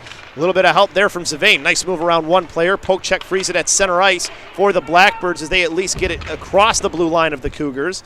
As it gets to Starovich, who sends it through the blue paint. Nobody was home as it comes to the near side, where Nickerson at least gets it out into the neutral zone. Chases after the puck. Has a player over to the right wing. Tried to feed it over into the slot for Rayback. Couldn't get it to him. Rolling puck on that one. Nothing really he could do there. Good stick, too, I think, by the defenseman in front. At least stopped him from having the chance for that rolling puck to get there. Yeah. Back to the near side. It just goes out of the reach of the player in Nick Marcaselli as this will go in behind. As this gets in towards the middle to Nickerson from Lomberg. Nickerson into the zone. Drops it off for Lomberg, top of the right circle. Back over to the top of the left circle for Nickerson. He couldn't get it onto his stick. Now does get it as he got a pass quickly as he stick handles around. Gets to Sullivan now. Sullivan misses an opportunity there to move the puck but gets a little bit of help off of his pinch from his forwards. Back along the far side, and I think you're seeing for Sullivan here, maybe you can see maybe there's been a little bit of time off the ice. Yeah, first game with this team, it's going to take a couple games getting in, getting used to the players, just kind of getting used to the systems, what everybody's tendencies are. So, no fault there. No, he hasn't played too bad. Obviously couple things here and there, and you'll see how he adjusts as he continues to play with the Cougars. As this one up at the left point, won by the board battle. Pass up to the right point for Palermo's a shot that goes wide of the net to the left wing half boards. Sent back down low by Butera onto Mike Watson's stick. Watson shielding off a defender there before he gets taken down. Butera with a good check. Freed the puck up for a moment before it's taken back by Kaprikov. Kaprikov mishandles on in behind, trying to do one move too many, but gets it right back and now makes a pass over to Bafia, who's able to exit the zone finally, and he dumps it down in as his team probably needs to change a player or two. As there's a stuff attempt in front, and Heise made the save and is able to cover it up as we got some more going on here as a player goes down for the Blackbirds. Hopefully the Cougars don't get one there. He kind of gloved washed him a little much, took him to the ice. But going along with Mike Sullivan there, what you were saying, I've done it before. It's never too fun of a situation going into a new team, new guys, trying to get used to it. He's a very skilled player. You can absolutely see that when he's on the ice. He can handle the puck well. He's offensive. He knows what he's doing with it. So I really am going to look forward to watching him play the more he gets used to these guys. As you saw there, the end of the play where it was covered up by Jesse Heise. I like what you're saying about Sullivan. Very curious to see as it looks like we got a player bringing some sticks on. Was Van Dyke. I don't know if somebody broke one stick too many. Either way, that one's saved by Heise. Left pad, another save by Heise, and then he finally gets the glove hand on top of it. Big saves all in a row by Jesse Heise that keeps this at a 2-goal game for the Cougars. That's fantastic goaltending there. I mean, you get 2-3 opportunities there. It started with a weird tip. You can kind of see the puck kind of slow-mo off the draw here. It goes right in front of the goalie, and it kind of goes up in the air here. He goes for the glove save, and it just kind of goes wide of the net but stops in front still. Yeah, it was Starovich, too, who came in because Kropp actually won that face-off, and he was trying to win it back, but a good work by the man in Starovich to keep it for the Blackbirds. Along the right wing half boards, the Cougars lose the puck over to the right point for a shot that goes up into the glass and towards the left wing corner for Ileana. Back up to the left point now. They feed it towards Starovich, who will send it to the right wing corner where Letmansky is. We're under a minute here. As this one into the right circle, try to feed it over the near side for the backdoor play, but couldn't get it onto the stick of Joe Starovich. As this one just trying to backhand it out was the player for the Cougars. It finally does cross the blue line with a little bit of help from Zatera. But some good opportunities here at the end of the period for the Blackbirds as they try to get it back to within one goal. Nice move by the defenseman. Schiffman takes off right circle, sends the shot in, rebound just out of the reach of Letmansky. Not a bad decision there for the defenseman for the Cougars as he creates an opportunity. Not at all. He was shooting for the rebound there on that one. He knew he couldn't get the pass across after the defenseman dove. So that was a great play.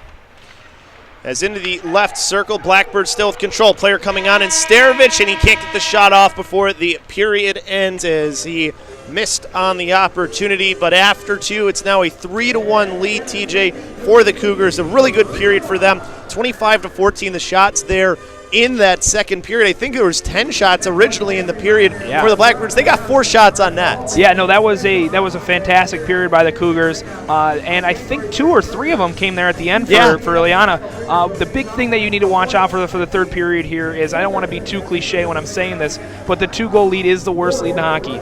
There's a reason that it is a cliche. And you got to make sure, if you're the Cougars, there was a couple scrums there that they got into near the end. You want to make sure you're playing smart. You're not going to bring yourself to the penalty box, because any opportunity you can get, especially with giving Ileana a little bit of momentum as they had the puck in their zone at the end of the period, it could also translate into a couple power plays for the third. Yeah, when you look at it, TJ, too, for the Cougars, the power plays now kind of evened out with that second period. In the first period, you had the 2 early ones, and then you had the one at the end, and then you had a couple of them in the second period on Ileana, which allowed for the Cougars to really work on their power play. And you see why their power play is so good. They get some really good opportunities. Yeah, Coach was saying before the game that he likes the free-flowing offense on the power play. And when you see players like Nickerson and Svein out there, and they have that potential to move the puck around and skate around, it works out really well for them. And I do like the way that their power play has been flowing this game. Yeah, and the other thing when you look at it too, TJ, is they haven't had any goals on it yet,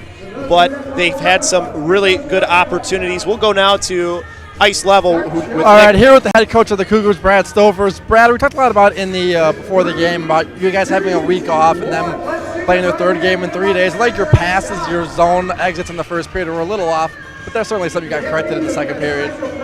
Yeah, I thought it was much better than the second. The first period maybe just, a little bit of rust, just a smidge of rust, from a 2-day layoff off the ice. But the second period was much better. It's a little more simple, too. We didn't try to do quite as much with the puck, just moving it and using our speed and using our feet to get by guys to spark some of these odd man rushes. And Gavin Nickerson and Anthony Sven, obviously two huge players for you all season, and Anthony with the 2 goals in the second period. Let's talk about what those two playing on that first line mean to your team. They're on another level, and you can throw Ray back in there too, that whole line. They're really buzzing right now. A few weeks back, I broke them up. They didn't quite have the chemistry, and then, it started to come back a little bit in practice this week, and I know those 3 guys, they all play a very similar style. They're all very high-skilled, high-tempo players.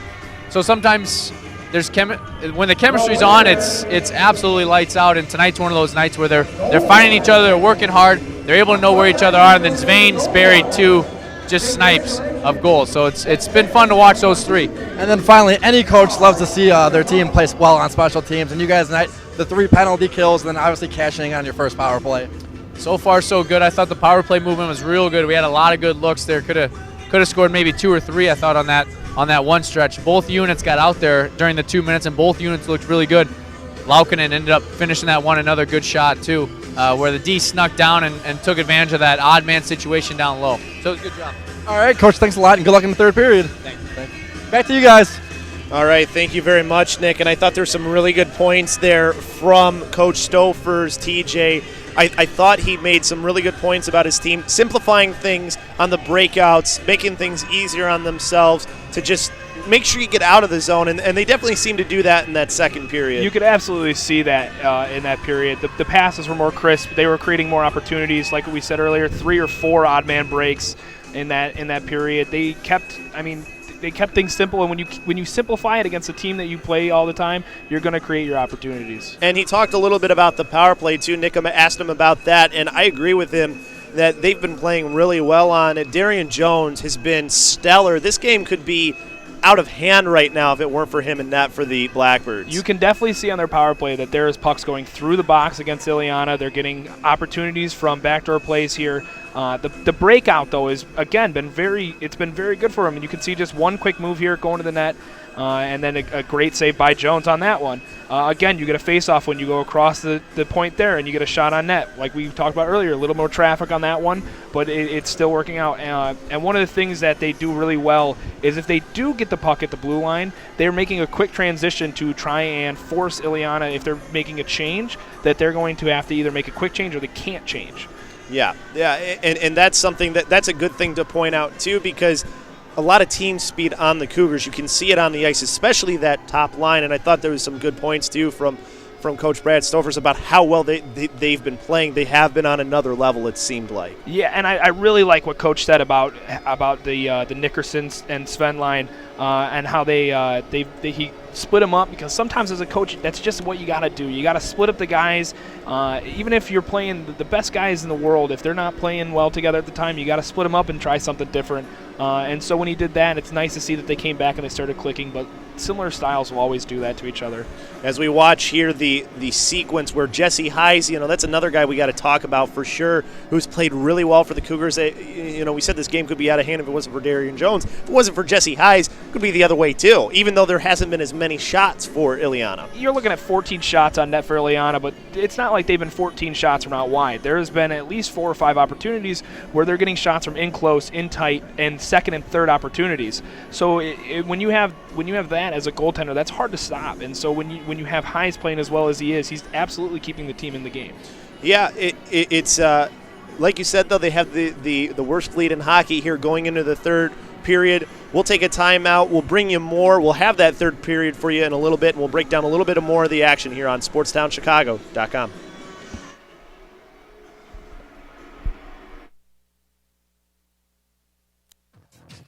time to kick off your career in radio or TV broadcasting. There's no better or faster way than the Illinois Center for Broadcasting. Check out our website at beonair.com/Lombard or call us at 630-916-1700 to set up a tour and see all the hands-on training you can receive. The best part of the program is the job placement department that will help you find your first job in broadcasting. Just listen to what some of our recent graduates have to say about the program. Kevin Wood, Production Director, Next Media, Joliet. My favorite part about going to the Illinois Center for Broadcasting was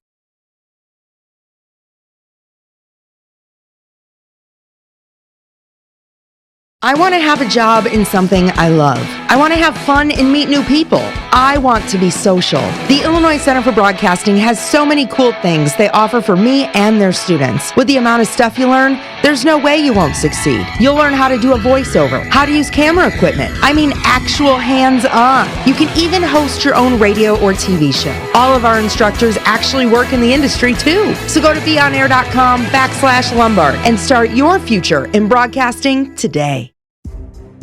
I'm an instructor at the Illinois Center for Broadcasting Lombard campus, and I can tell you, we're all about sports broadcasting. My passion is for boxing, and my career puts me ringside and cage side covering the action for ESPN Chicago, as well as serving as a ring announcer. Man of pride! If you want a career that you love, check out the Illinois Center for Broadcasting, where you'll learn the craft from the pros in the business like me. Call today at 630-916-1700 and tell them Ray Flores sent you.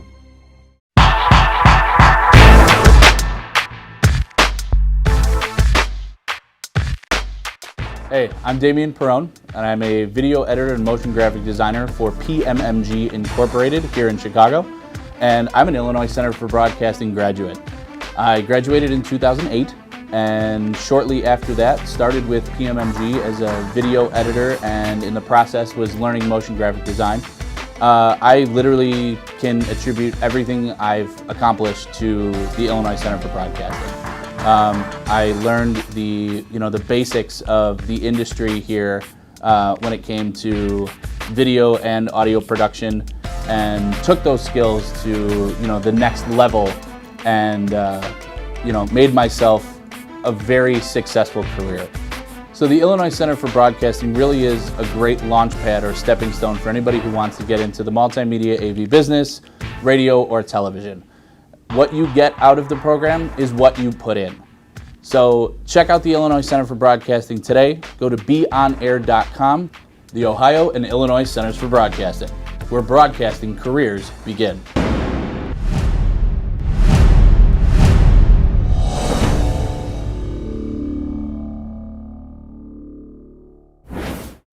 If you have a passion for radio or TV like I do, then the Illinois Center for Broadcasting is the place to be for real-world training. We know how you want to learn, and we teach it to you that way, hands-on. What you'll learn are the technology and skills that you'll really use in the broadcasting industry. 3 out of 4 of our graduates are working in the industry, and financial aid is available for those who qualify.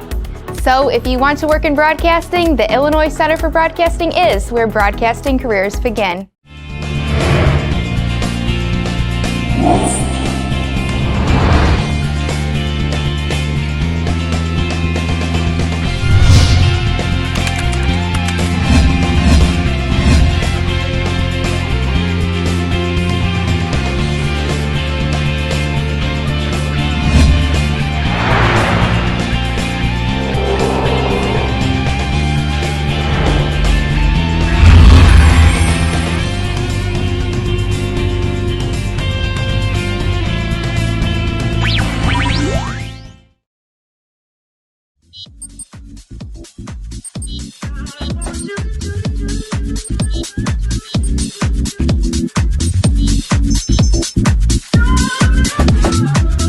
I'm an on-air talent, and I went to the Illinois Center for Broadcasting.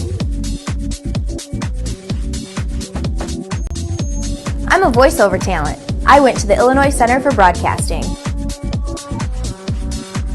I'm an on-air talent, and I went to the Illinois Center for Broadcasting. I'm a multimedia journalist, and I went to the Illinois Center for Broadcasting. I'm a sportscaster. I went to the Illinois Center for Broadcasting. I'm an on-air talent, and I went to the Illinois Center for Broadcasting.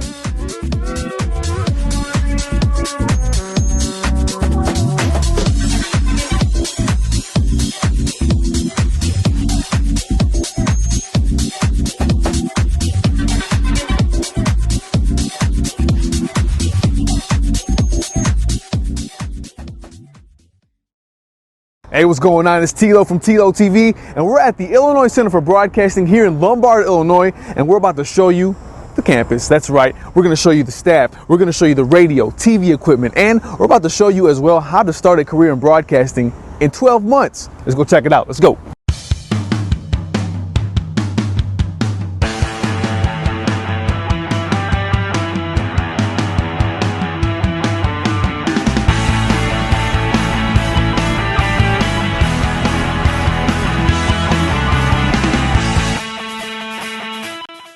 All right, we're in one of the TV control rooms here out of 2 here at ICB, and we're going to find out how the TriCaster works. Now, if you don't know what this is, I got the man to explain it all. What's up, Curtis? What's up, Tony? How you doing? Good, good, good. All right, man, so we got 30,000 buttons here. What's going on? What's the gist? Well, the cool thing is we're putting together a newscast right now, and what's really cool is if you look back there, all you see is the green wall, but what the TriCaster can do is superimpose a picture that we have here, and they have a bunch of virtual sets to choose from. So you can go from a 2-shot to a 3-shot or a 1-shot. It's really cool. Nice. All right, and so you guys can do TV shows, game shows. Chicago.com. Chris Labosco, TJ Sennett, and Nick Burzik here with you as we are getting ready here for this third and final period. It's a 3-1 lead for the Cougars over the Blackbirds, guys.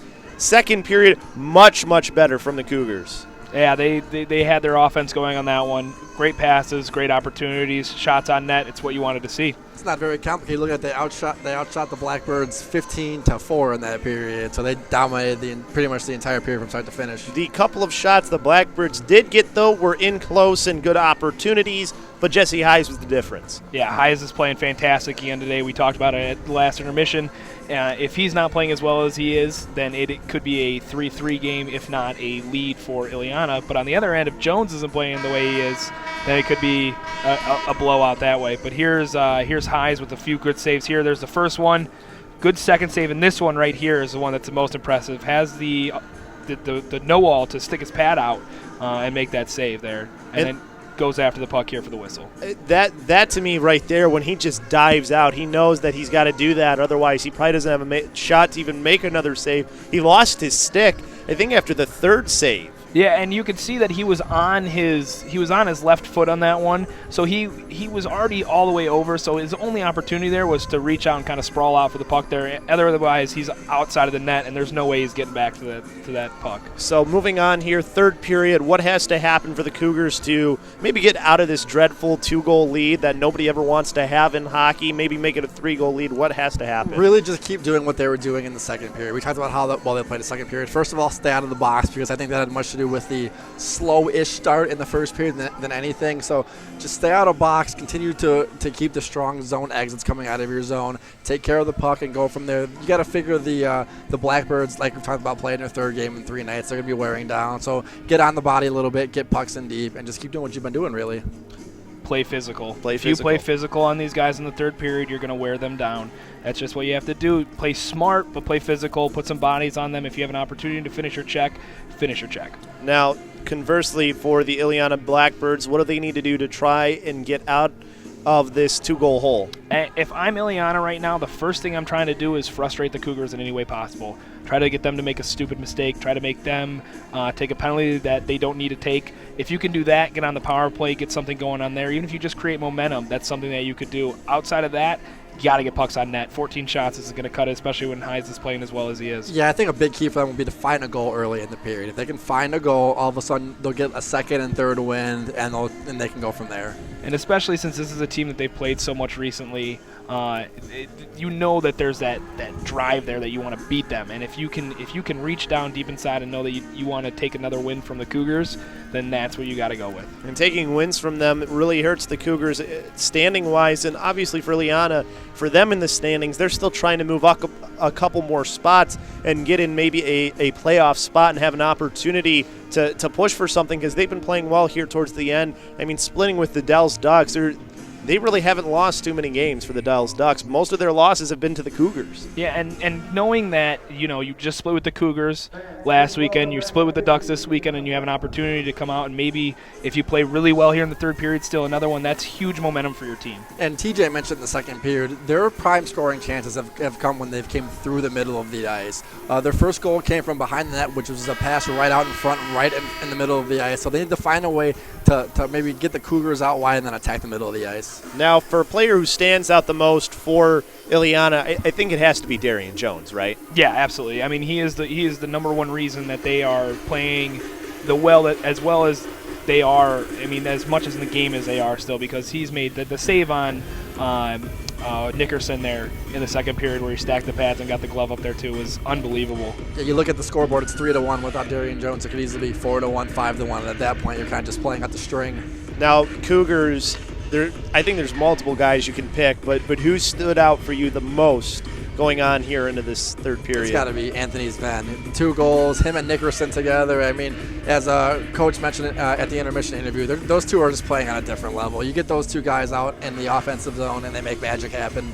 I'd have to say the goaltender, Highs there. I mean, the way that he's playing, he's playing really well. You could obviously go with Anthony Zen on that one easily, but it's an easy decision to go with Highs. It definitely is, and in the Cougars' goal-tending situation, it's a very big competition between him and Gillis for the 2 main spots. They also get a lot of time for their third goalie in Max Barr. He's a little bit newer to the team, though, but he hasn't been a bad goalie either for them, so they have a very good competition at their goalie spot. Yeah, that's a good problem to have. If you're any coach wants to have that problem, any team wants to have that problem. 1, because it gives your goaltenders drive. 2, because it's never bad to have 2 or 3 goalies that are really good. Especially when you're playing in a league where you play it 3 nights in a row like the Blackbirds are. It's nice to have a goalie so you're not having your one goalie who's fatigued. Definitely is. Both teams have made their way out on the ice. Now we're getting ready here in just a second for that third period puck drop. I wanted to mention Cody Rayback too. He's always impressive as well when you talk about the third guy on that line. I don't think we've given him enough love. There's that play he made on the power play where he fights through a check along the half boards and then sends a pass, the pass that made for the one-timer that ends up being saved on the Nickerson shots. No, and he has played really well. Rayback he's played a fantastic game here. Sometimes it's easy to get, not easy to get lost, but sometimes you do get lost when you're playing on a line with such two high-powered guys. But they definitely need him on that line because he's playing fantastic. Cougars won the face-off. Olsen pushes it into the Blackbirds zone where the Blackbirds look to start back up ice. Pass off the boards diagonally up and dumped down in by Austin Ehlers as it's touched up by Jesse Highs for the Cougars as they try to start back up ice. Just gets past Cody Rayback. Puck a little bit on edge here. Gets up to the right point for Maynard, who tries to hammer it down low. Does get through a player and down into that right wing corner. Blackbird still with control of it. Pulling it off the boards was Ruskov. Ends up turning it over. Nice backhander that gets over onto Savain Stick as it's a 2-on-0. Back to Rayback as he takes a shot there and he missed the net wide.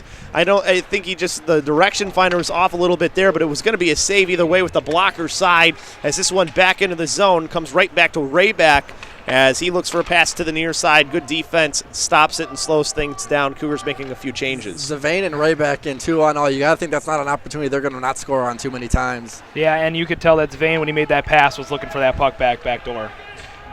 Cougars with control of it at neutral ice is getting tripped up as he was bringing it into the zone was Butera. Easy call for the official there on the trip. So power play for the Cougars. You asked about how the Cougars could put the Blackbirds away. This is your opportunity. You get a goal here, you kind of get onto that 2-goal lead, and then you go from there.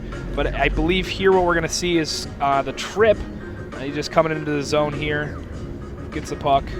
He was creating an opportunity, too, if he doesn't get tripped up because he had gotten between a couple of players. Yeah, and you could just see, Stick gets caught in the skates. Cougars lost the faceoff, but get control of it along the right wing corner boards, and then Olsen not able to play the puck because the linesman was in the way, so he has to retrieve it from his own end. Sends it in behind the net to Hunter Shipman, who has to send it back to Olsen. That's just misfortune there for them. Yeah, I mean, the ref's got to be better than that. He should know that he has to get out of the way there. Bringing it in here as the second unit starts off this power play as it goes over to the right wing half boards, up to the right point to Olsen. Back along the right wing half boards over to Watson as he goes towards Lomberg. As Lomberg gives it off to Van Dyke. Van Dyke towards Watson. Now Lomberg will come in and help out top of the right circle as he takes it in behind the net. Circling around, pass into the slot. Unfortunately for him, Mike Watson is not a lefty. Otherwise, that's probably a shot and goal opportunity as this goes in off the end boards. Van Dyke not able to get to the puck, but holding in as he pinches in does Hunter Schiffman as he goes down to the ice, but helping him out was Van Dyke. Left wing corner again under the minute mark now as Schiffman put a hit on to try and take the puck back. When it gets all the way to Jesse Hayes. For this next unit, I'd like to see a little bit more puck movement there. You saw a lot of stick handling, a lot of players standing still. Get that movement in, get that puck movement, because if you do that, then you open up the defense. Puck is under Van Dyke somewhere, who is down on the ice, and they blow this one dead, so they'll put the face-off outside of the zone here with about 40 seconds left to go, 41 seconds on it, as we get to see the replay here of how that one, when the guy stops it and no one can see the puck, that's what's going to happen. And before that, you saw another long stretch pass. We talked about quick transitions on the power play, and you want to have those to force quick changes for Liana or force no changes for them. As Palermo tried to hold that one in at the blue line, bounced over him as the Blackbirds are able to dump it right back down as a little bit of trouble entering here for the Cougars, locking in with it behind his own net. Comes out along the left wing, pass to the right wing as it hits off of the stick of the player there, as it's taken back by the Cougars on Palermo's stick. Bouncing puck, Letmansky holding it in at the left point. Letmansky trying to get it deep, but it hits off of a player who was cutting in front in Kaprikov, and then we have a whistle here, hand up into the air. Slashes the call, see who it goes against. Looks like Ileana is going to the box again here. Huge opportunity for the Cougars, 5-on-3. 8 seconds, 5-on-3. So if you're the Cougars, you really want to win that face-off, get set up down low, and see if you can make good things happen. Austin Ehlers was the one who was called for it as he goes into the box. So 5-on-3, like you said, for 8 seconds. They've done this earlier. Look for the high tip again off the face-off. Face-off win, D to D, high tip through the slot. They do have their top line out there as well, as they are sort of the third unit here to come out. As this one gets up to the left point to Schiffman, back into the right circle, trying to go into the slot for Nickerson, who was open. Good defense out in front, and then it goes right into the Blackbirds bench. This should be a face-off inside the zone. Yeah, it looked like that one was just, he was trying to, they knew what they wanted to do on that play. He just didn't really look up there for that centering pass. Nice play by the Blackbird D-man, Modrosek. I think he did it quick because I think he knew, too. He probably didn't have enough time if he did look up. Right wing circles. The pass wasn't quite on, if I remember right. Yeah. So either way, they win the face-off and control. They do have 5-on-4 still. As this gets Zvane top of the right circle. Holds it, sends it up to Olsen at the point. Back to Zvane, right circle, down inside as there's a quick shot from Nickerson on the one-timer from Rayback. Comes back to Nickerson in behind the net. Gives it off to Rayback, who tried to send it off the goaltender and Jones. As it gets back to Nickerson, who pulls it up to the point and then sends it back down low for his team to set back up. Olsen over to Nickerson, whiffs on it a little bit, but gets it down deep into the left wing corner where Schiffman pins a player up to allow for Nickerson to take it back as he gets upended there. No call as this one goes back over to the far side. It probably could have been a trip. Luckily for the Blackbirds, it wasn't called. On the scoring attempt by Nickerson down low, it looked like it was another good play by Modrosek. He just got enough stick on it to cause the puck to go wide. Center ice, dumping it in was Olsen as he will go off for a change. He's looking at a different defenseman out there. Hunter Schiffman holding this one in along the left wing half boards. Gets it to Zvane. Can't quite get it to Mike Watson as it's back out into the neutral zone and back on the Blackbird stick. Starovich now, high slot shot. Jesse Hayes makes the save. Batted out of the air by Lockinen as he picks it up along the right wing and skates up. Makes a move right at the blue line and then just sends it off of Zvane and into the zone as the Cougars now can complete a change. A little bit of trouble here as this power play down to 27 seconds now. Yeah, and not quite as impressive of the second half of that power play there. A few good opportunities early, but after that it slowed down a little bit. In behind the net, Blackbirds killing off a little bit more time as it's down to about 10 seconds. As the pass comes into the middle and now to the near side towards Sullivan. Sullivan, nice little move to get it around one player as he'll let Watson go try and chase after the puck. Nice between the legs pass by Van Dyke as that keeps the puck in the zone for the Cougars. Lomberg lost the puck but got a little bit of help from Van Dyke, who sent it back down low. As this one bounced off the far boards, Blackbirds taking it back. Good work by the stick of one of the players there for the Cougars. I think it was Mike Watson.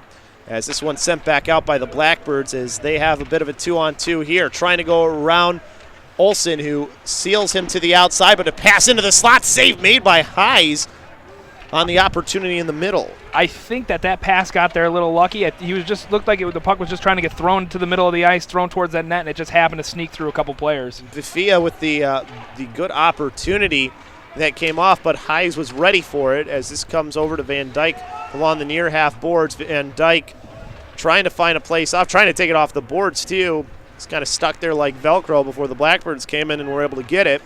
Maynard along the right wing. We talked about how the Blackbirds could get back into this game. They got 2 good kills. They got a decent scoring opportunity there. Like I said, they just got to be able to find a goal and they'll be right back in it. Maynard able to dump it down in for his team to chase after, and they made some changes on the back end. Palermo gets it in the left wing corner, takes it behind the net, looking for a place to go with it, passes it to the near side. Jess gets out into the neutral zone where the Blackbirds try to take it back. They're able to dump it right back in where it comes to Beltrame. Beltrame behind his own net, took a funny bounce off of the boards. It's in the blue paint, comes right back to the Cougars. That could have been something, but nobody was there for the Blackbirds as it gets back out into the neutral zone. Not the greatest pass off the boards. No, it looked like it took a little funny of a hop as well to bounce straight back out in front like that, but he also got away with a trip there in front, it looked like. These are very active boards here at the Sears Center as well. You got to be aware for anything going off the boards. Right, bottom of the right circle, Cougars take the puck back in their own end. Along the near side, Hauke makes a pass that at least gets across the blue line before it's taken back by Ruskov as he throws it to the left wing corner. Little pressure by Ileana here. They're producing a forecheck, which is what the Cougars do not want to have established. Palermo uses the glass to get it out, and it actually hits off the back of Zvane as his team tries to get back control as it comes towards Palermo. As the 2 players go down, hand up into the air. We're going to have a penalty. Cougars. Yep, on the Cougars as they touch the puck up, and we'll see what the call ends up being. That's a play where you can go either way with that one. It just looks like the Ileana player as a forward, you're kind of taught to know how to sell that play when you're going for a puck, to not really dive on it, but you can see they just tie up a little bit. And if you swoop down and kind of get underneath there, if you go back, you're going to get the call most of the time. That's exactly what he did. This is a huge 2 minutes coming up for both teams. Could be the difference in the game right here. Left wing circle, face-off, power play opportunity for the Blackbirds. They have not been successful on any of the ones that they've had yet. Cougars able to clear this one down as it goes right to Lockinen, who sends it to the right wing corner. Very good killer for this team is Lockinen. Yeah, and you could just tell he's on pucks all the time. Pucks get out every time they touch his stick. Skating up through the middle of the ice was Verstich as he almost turned the puck over. Schiffman pushing it towards the right wing corner, back in behind as there's a shot from a sharp angle. Hayes with the save on the shot from Jones as this one comes back to the near boards and sent back down low by Vestich. Left wing corner, Schiffman going in there, gets taken away from the puck on a hit. Back in off the end board, Sterovich grabs it out of the air, tried to center a pass, hits off of a player in Colton Jones, and the Cougars are able to clear it back down here. Minute 15 left on the power play, or minute 12 left on the power play, 11:32 in the period, 3-1 Cougars. It'd be very easy for us standing up here to say that Ileana just needs to calm down on their power play, set something up and get pucks to the net, but the Cougars are not allowing them to do any of that. They are all over them, physical hockey on the penalty kill, which you don't see very often. And then whenever they do get a shot, the Cougars' best penalty killer has been their goaltender. As that one was cleared out by the Cougars. That was Jesper Lomberg who clears it out. Multiple players for the Cougars, too, that they can put out on their kill. They don't just put out their top-line guys. They put 2, 3, 4-line guys out there at times, too, as they're able to kill. As you had a player go down a little bit slow to get up, as Sullivan was the one who I think delivered a hit and took a little bit of it himself as the shot went over the net there into the left wing corner. For the Blackbirds up at the point. Is there a move around one? Is there's the trying to get a shot off. What a poke check. But the poke by Jesse Hayes, and he covers it up. Austin Ehlers is the one who is inside trying to create the opportunity. Got to see that one again. Wow. Great play on both ends. Yeah, good move to the net here. You see he gets the stick there, and then Hayes just pokes that out of there. And then not only that, but he ends up corralling the puck after it comes back to him here. He got back up to his feet so quick, too, to be able to get back into the butterfly and make a save. Very impressed with the way that Jesse has been playing this game. Right wing circle face-off, one to the near half boards. High stick coming up here for the Cougars. Absolutely. So we'll see what happens here. They let them touch the puck. There will be 10 seconds of 5-on-3 carry over with that extra penalty.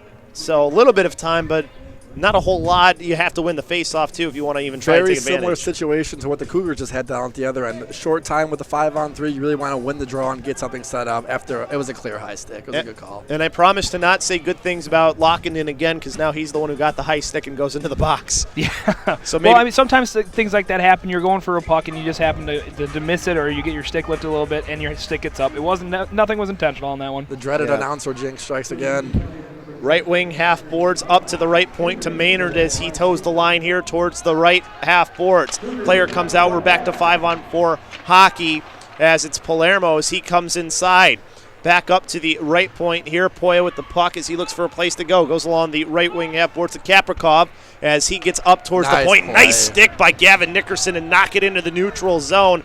That's some good hand-eye coordination there. Quickly bringing it back forward, though, are the Blackbirds. Ehlers in the right circle sends a shot. Jesse Highs with the right pad save. Maybe caught him by a little surprise there. And it came into a bad spot on the rebound, but he makes the save. I think he was shooting for a rebound here, but as TJ mentioned before, the Blackbirds player skated by the net. He did a flyby instead of stopping in front of the net. Would have had a prime scoring opportunity if he just stopped. Jesse Highs wrists this one around in the near side, trying to help out his killers, at least give it to an area where they can try and battle for it, but Ehlers wins the puck battle. Backhands one towards the slot, can't get it inside for Kaprikov. Kaprikov with it now behind the net. That's where they had the most success on their power play earlier on as Kaprikov gets tied up. Now into the right wing corner, couple of Cougars players as they try to win it, end up losing his footing was Kropp as there's a shot from the point that hits off the glass and goes in behind the net. Yeah, if Ileana has any chance to get back into this game, they need to produce more shots. And good awareness by the player in Palermo as he saw there was no one on that near side and used the glass to send it out. Just slapping that one away was Olsen, keeping the Blackbirds out of the zone. Still have 26 seconds left of power play time. Ehlers with it in the right wing corner. Behind the back pass to himself and then drops it off for the player for the Blackbirds and then goes cross ice towards Starovich as it gets poked away by, I think that's Hunter Schiffman, who's trying to race out in front. Gets out in front, gets it onto his forehand, takes the shot. Jones with the save. Rebound opportunity by Svein, and it's held in somewhere in the pads of Darian Jones. What work, though, by Schiffman. Wow. That's just a battle. That's heart. That's the desire to win. That's seeing that you and an opponent are together and you have the audacity or the tenacity, to beat him to that puck, and that's exactly what he did on that play. How about the goalies on both ends in these games, too? Tremendous saves by both goaltenders. Darian Jones on the second opportunity. The one for Schiffman was really close in, but Svein's, that's prime real estate. Especially with a player who has such scoring potential like Svein does. Yeah, doesn't have the hat trick yet, but he's been trying to get it as this comes to the near side for the Cougars. Passing it off the near boards was Lomberg as that one hits off and bounces in for a shot and a goal. Lomberg makes it 4-1 Makes Cougars. up for that penalty there, doesn't he? Definitely So does. much for the announcer jinx. Yeah, no, that's just a good play there. Again, sticking with the puck, sticking with the play. He gets a bounce that ends up going off him, propels towards the net. He picks it up and then just puts it right underneath the blocker of Jones. As we'll see on the replay here, this is good hard work. Maybe a little bit of puck luck there, but you make your own luck when you work hard, and that was example A of it. Yeah, you can see there, it looks like it actually goes above his blocker on that one. Yeah, just on that blocker side. This is where he's been beaten the most by the Cougars. Yeah, here you go. Again, nice forecheck, getting the puck, and then when you force when you're the first forecheck, you got to force him to where your team is, and he did. You can see the puck goes right off of who was that there? Zatera was in there as well. Those were the two guys, Zatera and Lomberg. Lomberg gets the goal, but Zatera was helping him out there in the middle as both of the forwards were working. So tough to tell on that line. They're all about the same height as there's a shot that's blockered away from Lockinen shot by Jones. Is this in off the end boards? There's a chance almost for Butera as this gets up towards the point. Just not held in. I thought Palermo maybe did, but it gets across the line. So it'll be a face-off in the near dot. 8:22 left to go here in the third period. 4-1 Cougars. Back to what I was trying to say, though. They all have twos on that line. So you got to kind of look to see which one it is. Got to wait for them to turn. Yeah, no, it's definitely when you're watching them, like you said, they're all the same size, and they're all similar styles. Now, with 8 minutes to go and a 3-goal lead for the Cougars, you just want to play smart at this point. Don't take any unnecessary penalties. Don't take any unnecessary risk, and try to get out of here with a W. Fahey has it and backhands this one to the right wing corner. Slowing it down will be Highs. Gives it for Lockinen. Lockinen over to Rayback in the near half boards. It looked like Fahey was going to be able to hold it on, but it gets past him. Nickerson racing down after the puck, tries to avoid the check, can't quite do it as the Blackbirds take the puck back, using the glass to try and send it out, bouncing puck across the line and then quickly pushed right back in by Lockinen, one of the goal scorers for the Cougars here tonight. Puck goes over to the far side, back at center ice. Cougars take it back. It's Vane, lost it into his feet. It goes right to our goalie. Goalie centering a pass there. Highs had to make a save as it bounced off of a Cougars player. He got the blocker up there, and maybe it got a piece of the stick too. Keeps it at 4-1. Yeah, no, I understand what Lockinen was doing there, trying to get the puck out of there, but that's one of the situations where since it's coming that slowly on your goalie, you just leave that one alone, let him pick that up. Because when he tipped that puck, all it did was create an extra opportunity for Ileana there. Redirected it on his own goalie, too. Trying to get a point. Got to get a point any way you can. Get on the score sheet, right? The old Ricky Davis plan. Throw it up on your own net and grab your rebound. Trying to get his second point if he was doing that, as Olsen has it at center ice. Pass over along the right wing to Sullivan. Whiffed on it a little bit as he was trying to make that pass forward. Right at the blue line, comes back for the Cougars. As along the right wing, they're able to push that one in. Gets to Butera as there's a backhanded shot. Butera trying to stuff it in as he gets taken out in front. Extracurriculars going on inside. I think Lockinen, one of the guys, or actually I think that's Watson in there, Lockinen out there as well. You know, Butera made a good play there. He went to the net, and actually he's going to get a penalty here, it looks like. But if you watch the replay on this one, he actually dives when he gets in there. He gets out of the way of all the contact, but he does go to the net and try to pick up a rebound here. And you can see puck goes on net here. There is a rebound. He takes a hack at that, gets cross-checked from behind, and then you can see him getting out of the way there. They called him for, I think, roughing. Yeah, extracurricular stuff after the whistle. Stuff, so I didn't see anything. Maybe when he stood up. The guy I thought would maybe get called, I thought was the player in front. I think that was Mike Watson. He kind of delivered something there towards the end, just trying to shove the player out of the way, but sometimes they mix up who's who. Yeah, it's one of those calls. It's discretionary to the refs. It's one of those ones where they're going to make a call and then they're going to stand by it. Especially late in the game, they might want to be stopping any extracurricular stuff before it starts. If the Blackbirds want to try and come back, though, they need to get a goal on this power play, as they have it in the zone right now along the left wing half boards. Both teams vie for control, able to dig it out, and at least not able to get it out. It looked like he was going to, was Kropp, turned it over. As there's a quick shot from the top of the right circle from Jones, but a good job playing defense in front by Lockinen, blocked it with his leg and then shot it out. Really nice block by Lockinen, sacrificing the body there and then clearing it himself. Pass in behind the net goes to Fiandanca as he starts off along the right wing through his own end. Pass over to the far side, just tipped forward. That pass a little bit off on their breakout, slows things down, allows for Hunter Schiffman to take the puck back and dump it right back into the zone of the Blackbirds as we hit the minute and 12 mark here of the power play. I would be surprised if I didn't see Ileana start sending their D to the net more. You saw it in the last penalty kill. They were trying to drop that wide defenseman down towards the net. I'd be surprised if you don't see that more and more here. As this one quickly thrown back in by the Cougars by their defenseman in Olsen, as he was able to send it right back down over another turnover from the Blackbirds. Try to make a pass along the left wing, goes right to Olsen again, tries to use the near side, whiffed on it, kind of went off the heel of his stick, so he didn't get everything on it. As there's a shot from the player coming in, and they get a save through traffic was Jesse Highs, and then he drops on top of it the player who had just come on, and Philip Moderchak. Yeah, and that puck tipped off Lonberg there and made a redirection for Highs there, but he was trying to make a block there, and it's a good play by the forward there. Good play by their goalie, too, to stay with the puck that kind of changed directions on him. Left wing circle face off here in just a second. And one of the questions I have for you guys is when you're down by 3 goals, you've got to pull your goalie a lot sooner than you normally would. When do you do that? I actually saw Patrick Waugh pulled his goalie with 11 minutes left tonight. So Patrick Waugh is a prime example of sometimes what not to do, but he is Patrick Waugh for a reason. But I would think probably around like the 3-minute mark here, you would probably be looking to pull your goalie in a situation like this. You could have made an argument to do it on the power play, to be honest with you. Obviously, they didn't go that route, but we'll see if Reed Simpson has a little bit of Patrick Waugh in him if he decides to pull him a little bit earlier than that.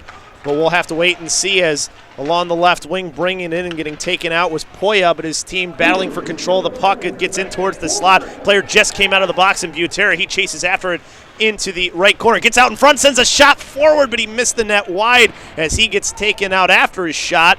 Gets right back up and goes to the slot as there's a shot from Palermo. Butera battling there as he gets tied up.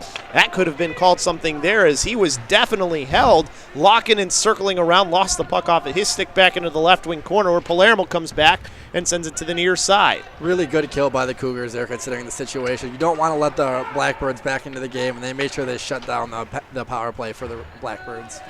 Along those near boards, the Blackbirds push it into the zone. Top of the right circle shot. Jesse Hayes makes the save from the shot from Nicholas Marcuselli. With some of the stops that Hayes has made tonight, that's a walk in the park for him right there with no traffic out in front. Yeah, and you were talking about Reed Simpson pulling his goalie and when he should do that. One of the things you have to look at as a coach is how your team is playing. Are you at least getting opportunities? Are you staying in the zone? And even you can see it on the power play that they just had. They're not staying in the zone at all. It's just ins and outs. And I mean, yeah, you have nothing to lose really when you pull your goalie, but you also want to make sure that you're getting an opportunity. You're also coming off of 2 games in a row, and now this is your 3rd one. So I think maybe the decision is to how hard how much pressure do you put on your own guys? It's a 3-goal deficit as well, so at this point you also have to ask, is it even worth it? As that ended up going out across the blue line offside, so we'll put the puck into the near dot. If you see him take a timeout, it'd probably be soon if he decides he wants to do it, right? I was actually surprised he didn't take the timeout when he had the 5-on-3 opportunity, but if you don't see him take it soon, he's probably not going to take it at all. Pass from Lockinen goes into the middle onto the stick of Peters into the right circle. He lost it as it's back for the Blackbirds. Breakout pass gets into the neutral zone, but right to the defense of the Cougars where Lockinen will loft it right back into the right wing corner. So in behind Vestich to the right wing. Gives it off for Marcuselli. Marcuselli dumping it down towards the left wing corner. This comes to the near side towards Letmansky. Letmansky over to Van Dyke. Van Dyke turns it over right onto the stick of Ercole. Ercole gets pinned up there, frees it back up for the Cougars. Van Dyke pass over to the right wing to Lockinen, who gave it right back towards Van Dyke, hit off of his stick, and then goes over to his player on that far side. As there's a turnover, gets to Letmansky, feeds it in for Kropp. Kropp trying to make a move around one. Actually, it's Zvane who had just come on. As Sullivan with a good keep there into the bottom of the left circle. Avoids a check. Puck comes to in the left wing half boards. As he sends it back, actually ended up losing it there. As Hayes will have to come out and play it up to the left point where it's Vestich who had it for a moment before the Cougars take it back. Almost a bouncing puck that went towards Bafia, but he could not get an opportunity. Looks like Mike Sullivan was a little slow to get up there. Looks like he took a shot to the back of the knee. As there's a shot that got through, but Jesse Hayes made the save and dropped the glove on top. There was some traffic in front, but he saw the initial shot and was able to get the save on it. We'll see if we can get a better look at it here. 2:10 left to go in the period. 4-1 Cougars with the lead. You can see fighting the puck through traffic, doing a good job of staying in his butterfly and making a positional save. It looked very reactionary, too. Maybe he didn't see the initial shot. He was just in the right position. Either way, right wing half boards. The faceoff was won by the Blackbirds. Backhanded pass out into the neutral zone, dumped right back in by Fiandanca for the Blackbirds. So in behind the net, pass over to the far side, gets out to the neutral zone. Thrown by Moderchek to the left wing corner. Cougars with it back, send it up ahead to Rayback, can't hold on to the puck. Moderchek with a D-to-D pass as he sends it over along the far side in front of the Cougars bench. It comes back to Lockinen. And you see here there's 90 seconds left, and there's still no signs of Reed Simpson pulling his goalie, so I don't think he's going to even bother with it at this point. Along the right wing, a 3-on-2 developing for the Cougars. Rayback tried to make a pass in for Hunter Schiffman, couldn't get the puck to him. Back up to the point, quick turnaround shot by Rayback, takes a funny bounce, gets to Nickerson, bottom of the right circle, into the right wing corner, 2 players pinning him up there. Puck comes back free for Zvane. Zvane around 1, drops it back off for Rayback. Rayback back over to Zvane, who loads up, sends it low for Schiffman, who shoots, whiffed on it, gets up to Zvane now, sends a shot, hit traffic in front. Strike 2. And then that would be, if this was the NHL, a delay of game. But it'll be a face-off into the left circle with 1:01 left to go here in this third period, 4-1 Cougars. You can see here a couple of good scoring opportunities, but for whatever reason, the puck must have been moving on a little bit. They both swung and missed at him. Yeah, you're right. I thought maybe that hit off of somebody. You're right.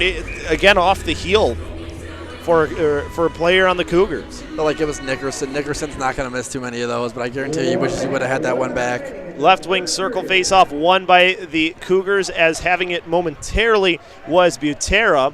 Lost it, though, to Starovich over along the far half boards. Pass into the middle, skating into the zone. Poke check frees it up by Palermo as it goes to the left wing corner, where Palermo tried to keep it with his skate, couldn't quite do it. Gets a little bit of help from his team, but up at the point, it's held in by the Blackbirds. Down to the right wing corner, it's Jones who has it on his stick, looking for a place to go, has a player right on his back, and Kropp back up top of the left circle for a shot that goes high over the net and into the up to the right point for Maynard. Maynard toes the line, sends a shot from that right point, and it ends up in behind for Palermo, who uses the glass to try and send it out. Couldn't quite do it. Comes back to Kropp.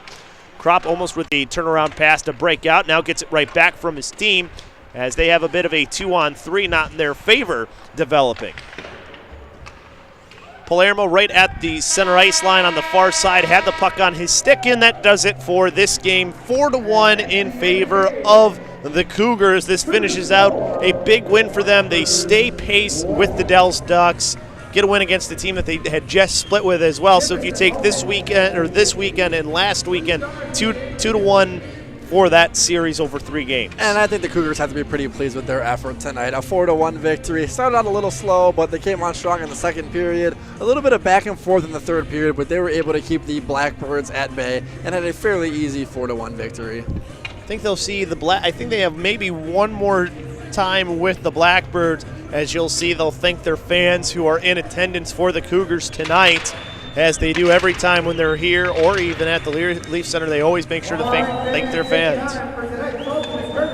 So we will go now down to the 3 stars. Outstanding character, outstanding result. Tonight, 3rd star, who had a power work ethic tonight and strong play, number 11. Yours truly, Matt Letmansky. A little bit hard for him to get out Letmansky for that first one. With 1 goal, number 13, Henry Ogden.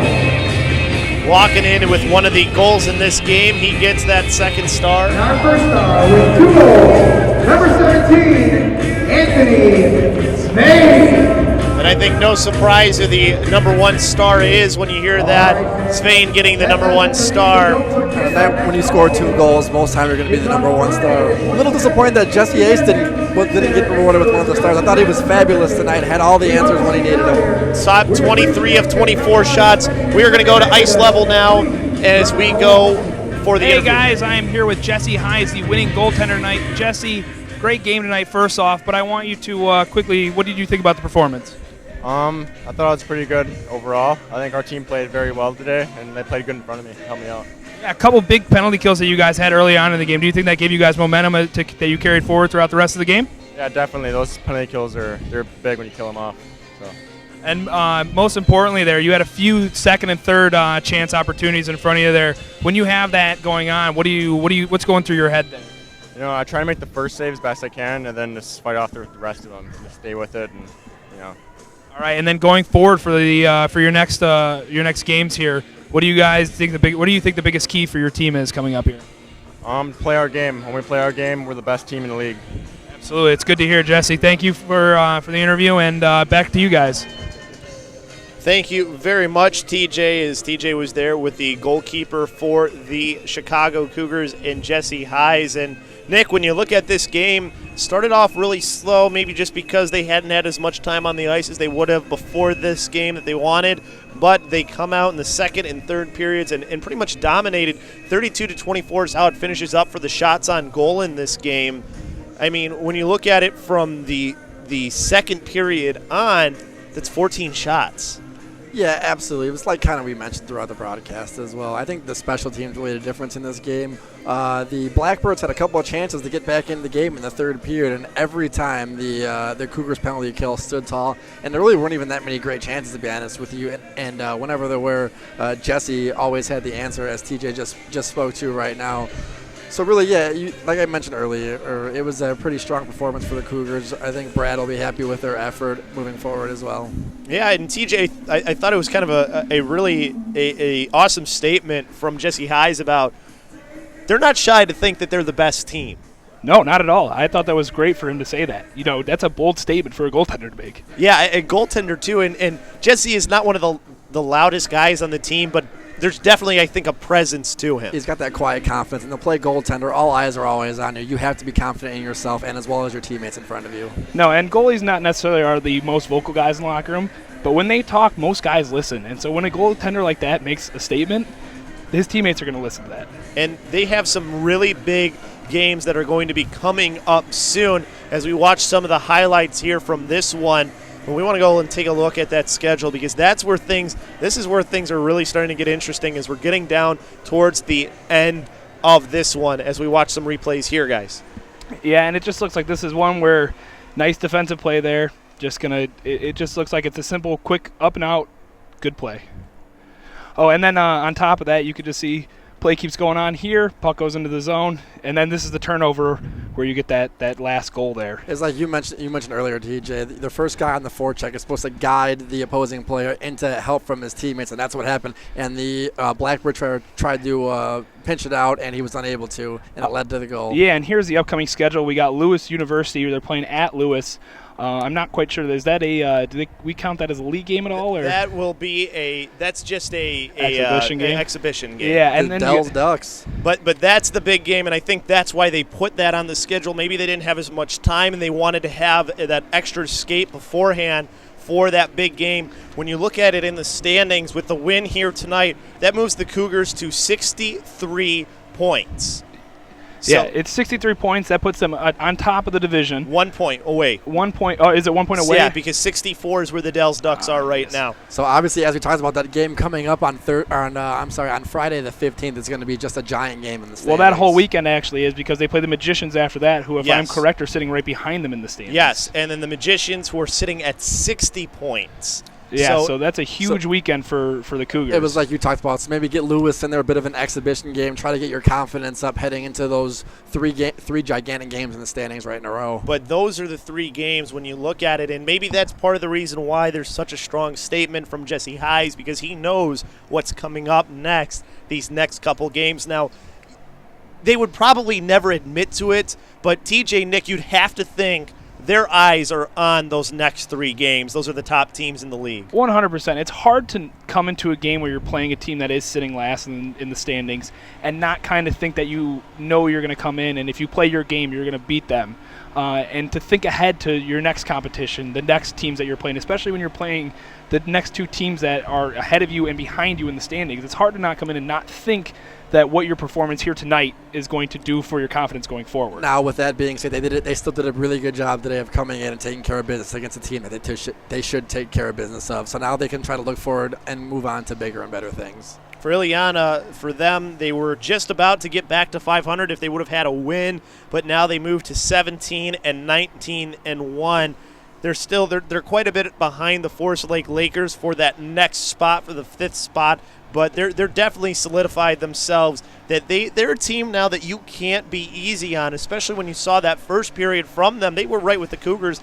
3 days of games in a row. Maybe just fatigue was part of the reason why it wasn't as close as it maybe could have been. Right. They've definitely been playing better hockey lately, and it was like you mentioned. I don't know how much you can judge them off tonight considering how much rest the Cougars had coming into it and then playing their 3rd game in 3 days. But for sure, they've been playing better hockey lately. Yeah, and it's one of those things where this is a team where you don't want to be where they're at, but since they are where they're at, they like coming into a game playing a Cougars because they think the Cougars are going to look ahead over them. You saw what happened with the Dells, them splitting with the Ducks.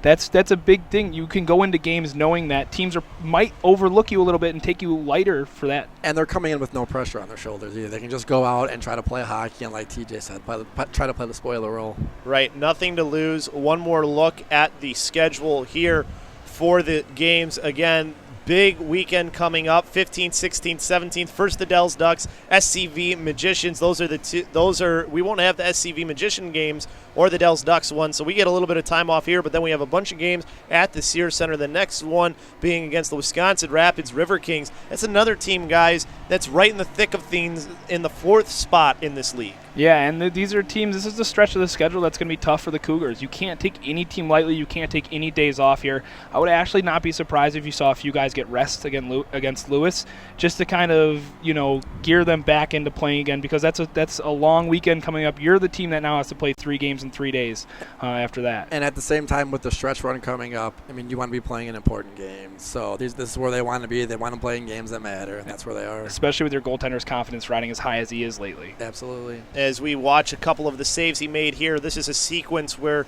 he made multiple saves. This is one of the biggest sequences in the game. This could be the best. These are his best saves of the game. That is, he's made some fantastic saves. He made a lot of second and third opportunity ones, but that right there, in the time period they were in that situation, he played it perfectly. And as you just saw, he goes post to post. He has the reactionary to be able to dive for it and jump on the puck as well. So he was on his game this evening. Make sure to tune in Monday, just tomorrow, 2 o'clock on SportsTownChicago.com. You can listen live, and you can hear the Chicago Cougars All Access show. We'll have a couple players on, and, of course, we'll always have Brad Stofers, the head coach and general manager of the team. Who's the host of that show, by the way? I'm the host of that one. Okay. I was just checking.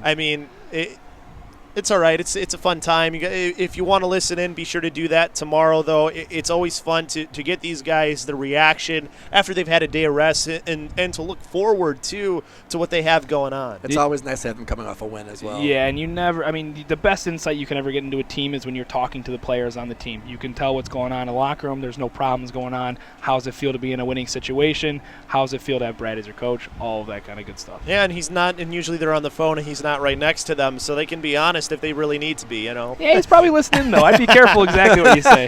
You don't want to find yourself wearing a suit like we are tonight. Yes, definitely. But it was a good game from the Cougars, a 4-1 win, a pivotal game for them before they go into this really tough stretch of games. Final thoughts, guys. I thought they played well. I thought they came out and did what they needed to do. What we talked about, they capitalized on the fatigue of Ileana. They played special teams. When you win a special teams battle, you're going to win a game. And, of course, Jesse High is playing the game that he did. Yeah, like TJ mentioned, I think with all 3 of our pregame keys, they kind of excelled in all 3 areas. So there's no complaints with how they played tonight. They took care of business, and with the confidence they have moving forward, they should be in good shape. So we're looking forward to big things from them. And yeah, I agree with you guys. I think that it was just a solid game from them, other than the first period, and just again that's probably.